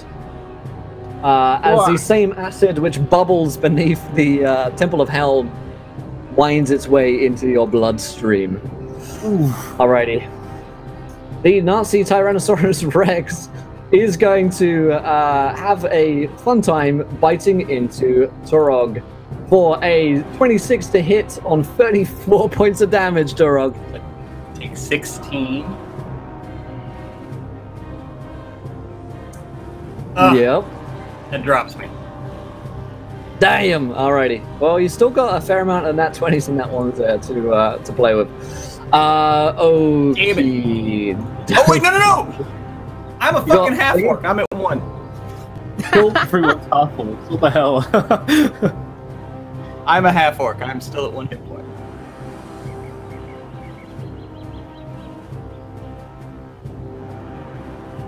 Sorry, I totally just lagged out for 5 seconds there.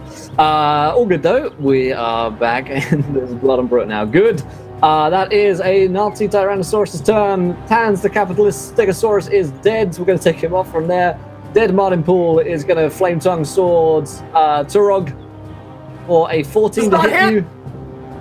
Oh, damn! That's his turn.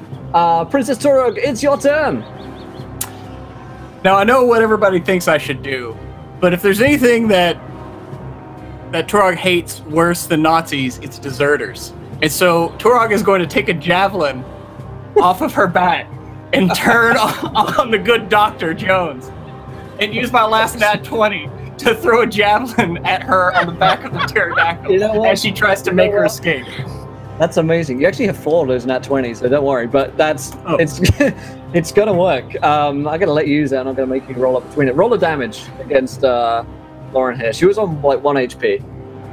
So javelin's what, 1d6? Oh my god! Wow! Now I know. And I get +4 from my wild magic surge because it's an ally. Yeah, you sure do. So I know that 27 damage. Oh, Yeah. wow. Plus fall damage. Damn. plus 4 damage. Mirror image. I'll tell you what, Pruitt. There's like how many mirror images are up? With 3 of them. I thought those. I think one of them got hit, right? One of them got hit, maybe. Okay, so 2 of them up. If you spend another 2 of your 20s, then you can murder her and Brad in any way that you would like. Oh my god! I throw the javelin through Brad, through her, creating a shish kebab that falls out of the sky and just kind of sticks in the ground.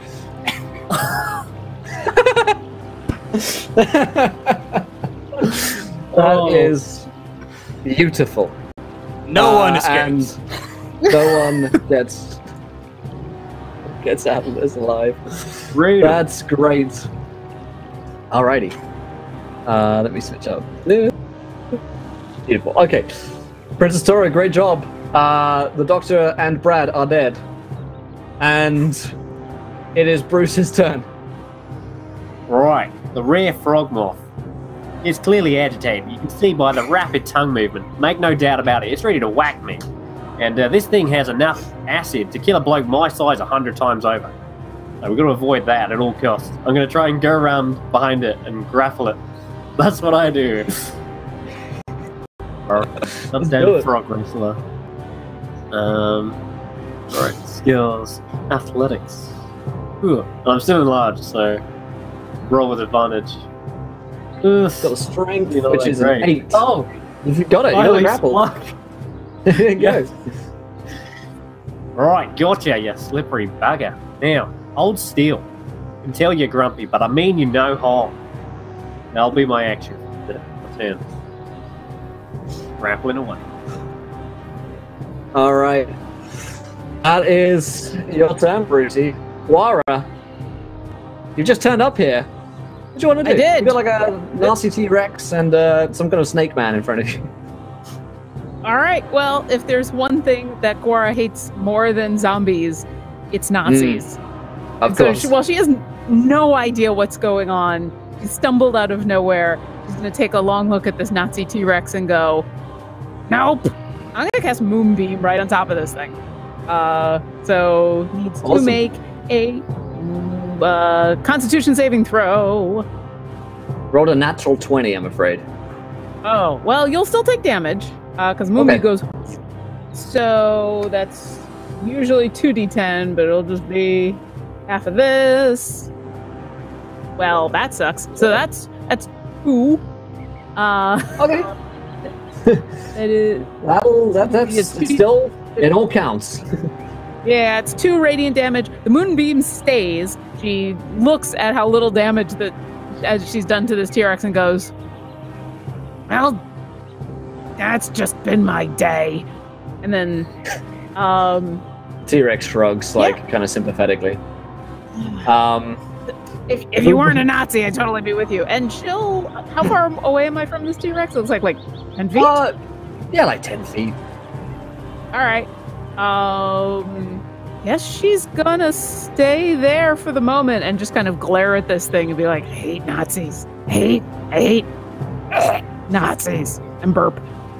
Alright, it's Vubutai's turn. So the bear has gone down and it looks like it's still and not moving, but then its stomach rips open and exploding out of it in a plume and puff of feathers is Vubutai, the birdman, in his original form. And he's going to fly up into the air well over the Frogamoth, and he's going to cast Vine Whip from above him. Amazing. So at this point, Matthias Rex attacks the party, apparently. The witch hunter general of the T-Rex universe. Great stuff. Go ahead and make that roll, my friend. It'll be a 25. Okie dokie. 25 is a hit. So he takes 7 damage, and he in the 4 regular and 3 falling because he gets pulled up into the air 10 feet and then falls. Cool. And that should also knock him prone. Awesome. I'm grappling this thing. I'm still holding on to this thing. So the Thorn Whip is like magical, so like it's a lot stronger than it looks. Sorry about that. I can serve these animals. Getting back in the cage and you're bloody whipping them with vines and shit. Bloody whipping. Just pissing them off. It is Gumblesaurus Rex to the rescue. He's going to barrel in and charge towards the Nazi Rex and Lieutenant Martin Poole, and try and do so using my last natural 20 to chomp at both of them. It was multi-attack. I didn't even need to roll that. That was foolish. 39 on the first one, and then... Sorry, critical damage is 57 onto Poole. Which is enough to kill Poole, actually. So Poole dies again. He's chomped up by Gumblesaurus Rex, the one true savior of America. And then we'll roll a damage for the Nazi T-Rex, which is a little bit less. 21 plus 23 is 45. Nonetheless, a solid hit against Nazism by Gumball. Baby Frogomorph is going to try and break out the grapple. So roll another athletics. Roll a 16, Chris. Okay, we'll roll that. I'm still enlarged, so... Oh my god, double falls for sure. Wow. Oh, that's unlucky. Breaks out of the grapple on its turn. The Fierce Rex runs in to attack Gumball Rex. That's crazy. What is going on? What the fuck? This is insane. 33 damage on Gumblesaurus Rex. He's taking a fair bit of damage. Nazi Tyrannosaurus Rex is going to attack Gumball Rex. It's a hit for 27 points of damage on Gumball Rex. He's taken 81 points of damage. Turog! Princess Turog! It's your turn. I'm still alive. I'm gonna use a nat 20 on Nazi-saurus Rex. Let's roll a d2. You've got 1 nat 20 left, I think. Yeah, 1 nat 20 left and 3 d1s. There you go. Last nat 20 used up by our friend Princess Turog there. Roll that damage. Fuck. Alright. Fuck. Oh. That's much better. That's much better. 26. 36 damage on Nazi-saurus Rex. There it is. There it is. And she gives a nod to Gumblesaurus Rex for what he did. Dave. For the final time, Mr. Poole rises from the dead. Can they kill him at first time? We're running out of time. Oh, good lord. How much damage is that total, Brute? 36. On 2 Nazi Rex, yeah? Yep. I'm adding it all on. Alright. Alright. Also, Roscoe appears, and he's going to cast a Cure Wounds on you. Druid, you heal for 8 for Princess Turog. Hey. Bruce, it's your turn. The Frogomorph's broken out, but I'll level with you, and it's like 2 HP right now. Come here, you little brat. Just right. Is it? Would you say 2 HP? Yeah. Damn it. We're gonna have to put this one to sleep as well. Screw it. I will do it for conservation. I will cast sleep again at first level and roll 5d8. I'm pretty sure with minimum sleep rolling. It's taking him out. Yep, you've got a sleeping Frogomorph on your lap right now. Right, yeah. Just a baby. Now we can return this one to its natural habitat and start dragging it away towards the entrance. Rehabilitation, guys. Rehabilitation. And I look across and I see him stabbing the T-Rex, and I'm like, "What the hell are you doing?" people don't understand these animals at all. I'm gonna have to intervene with those ones as well. But that is my go for that is Bruce's go. Alright, that is Guara's turn. Alright, I see this half-orc attacking these the Nazi T-Rex, and so I figure I might as well help this guy out. So I'll go ahead and I will also cast Cure Wounds. That's D8. So you get nice. What's my spellcasting modifier? 6. You get 8 back. Actually 9. I'm sorry, 9. And then also my Moonbeam is still active on Mr. Nazi, so another Constitution saving throw. That's just supposed to be on their turns, but I forgot. It's all good. It's all good. Fails. Awesome. That's actually 2d10 that he will actually take. Go. Yes. 13 radiant damage.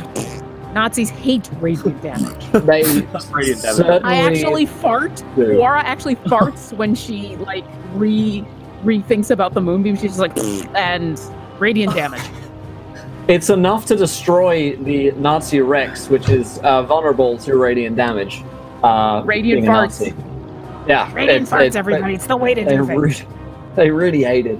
Quite a great turn. Diet to get that. Yeah, oh yeah. Hubutai, it's your turn, my friend.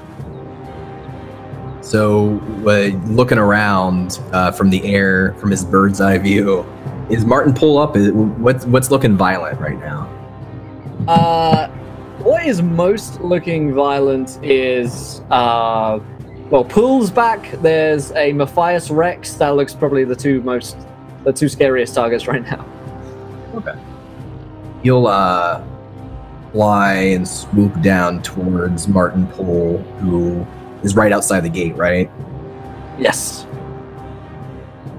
And as he swoops in, caw, caw, he explodes another plume of feathers, and from the plume, like a bomb, drops Bear Vubukai as he wild shapes on his bonus action, and as he lands right in front of Martin Pole, he's going to try to maw him with tooth and claw.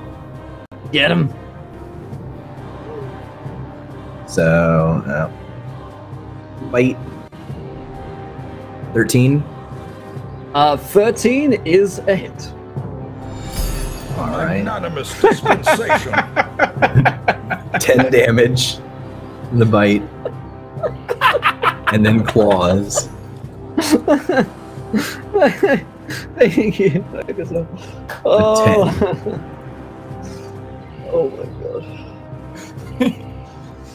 That's incredible. This is against Pool or against the dinosaur? I'm sorry. Oh no, he bear bombs Pool. Just something about the guy. He doesn't like the way he looks. I can understand. Okay. He hits him for 10 damage and misses his second attack. Cool. Okay. So, Gumblesaurus Rex sees Matthias Rex. He's got multi-attack and takes 3 attacks in his turn. He's going to use his 3 new nat 20s from Fugazol. And he is going to bite and claw and attack 4 against Matthias Rex for a 22. Oh wait, I should do this again. 22 plus 32 is 54, first attack. Second attack is 36 plus 25, which is 51, which is 109. Plus the tail attack is 15 plus just 3 more d8s, which is 22. So it's something like 131 points of damage like Gumblesaurus Rex does against Matthias Rex, which is enough to slay him in one. As Matthias Rex waves print hat on, screaming, "For Sigma!" Gumble screams, "For America!" and eats Matthias Rex in one. At the same time as this happens, as the Sigmarite dies, we see burning above us in the sky a comet twin-tailed comet of Sigma. And it looks to be huge in the sky above the group as it hones in on one man in particular, Lieutenant Martin Poole, the snake-like creature who's died twice already but just refuses to end. As the comet strikes him and all those in the surrounding area, it deals 403 points of damage to Lieutenant Martin Poole. Everyone else can roll me a... everyone, as the comet lands directly on his face, everyone else can roll me a Constitution saving throw. Vubutai, take a 3 nat 1s. Bruce, take 3 nat 1s. And Pruitt, take 3 nat 1s. Wait. Does Guara have enough time to retract into her shell? Sure. Don't tell me I inherited nat 1s. Yeah, you inherit the nat 1s, unfortunately.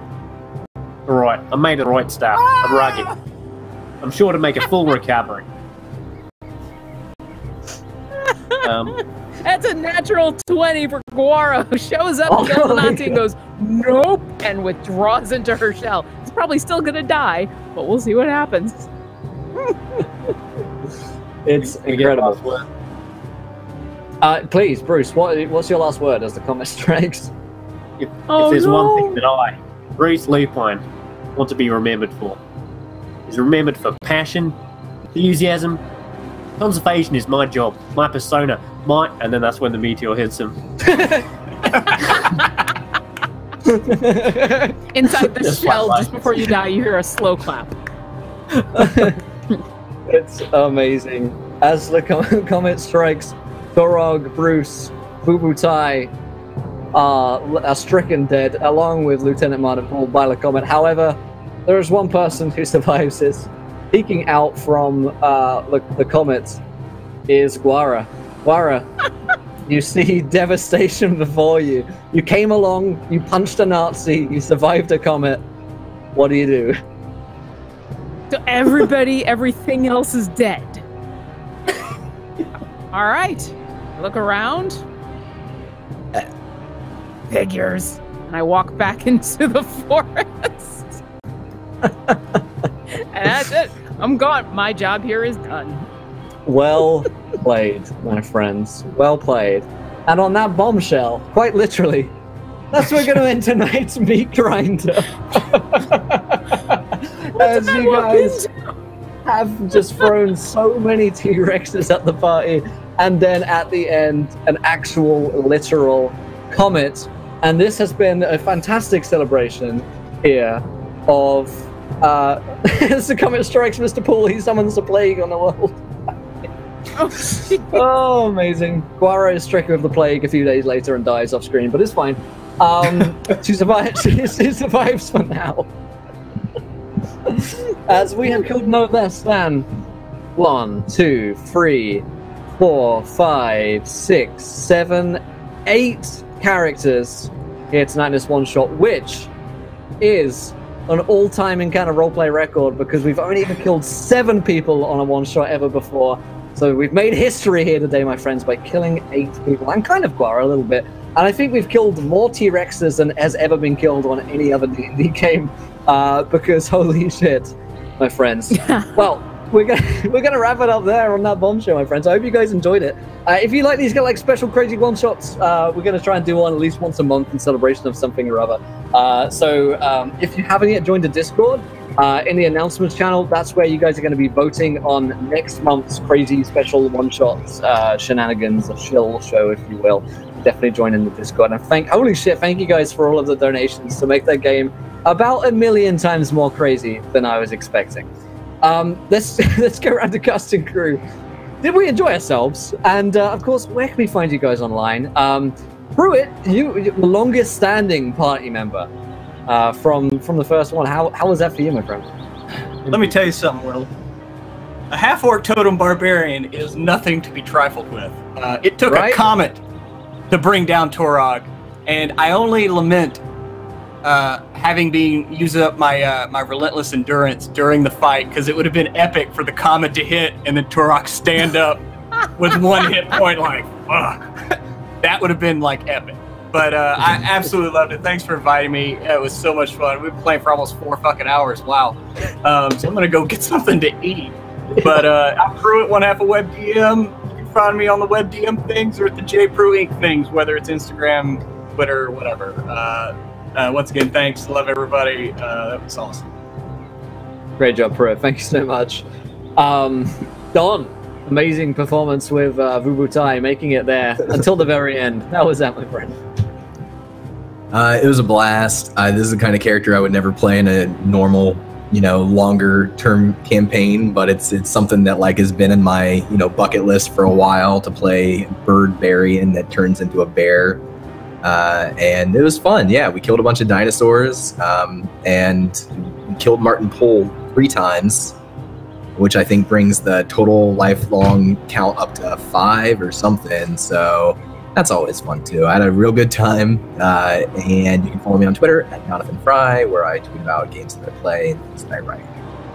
Awesome. Thank you so much, Don. Holy shit. Chris. Bruce. Oh, yeah.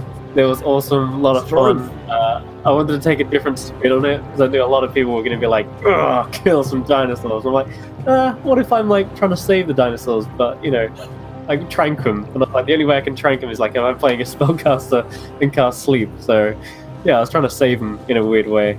Return them to their natural habitat. Poor Bruce didn't expect a comet from the sky, so unexpected. No one expects the Spanish comet. No one. But it was a lot of fun.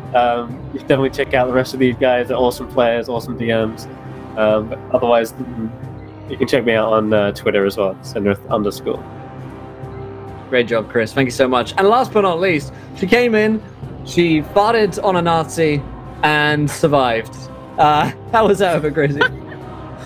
My 20 minutes of playing was an absolute joy. I was so happy to come on in, and yeah, fart and burp and Guara killed a Nazi. Yay! And I guess maybe survived. Who knows? But I wish I could have played with you longer. I kind of want to know what happened. I only caught the last hour or so, but it was a lot of fun to play Guara as Clueless of, huh? And just go with the flow. So super fun. Hopefully next time we'll get a whole game with all you gentlemen. But for now, if you want to find me on Twitter, I'm @OboCrazy. I'm usually the DM for monthly modules that you can find on Mondays, this very channel, or you can find me doing Dungeon Drunks, which is a podcast, which we have our live game at RTX next week.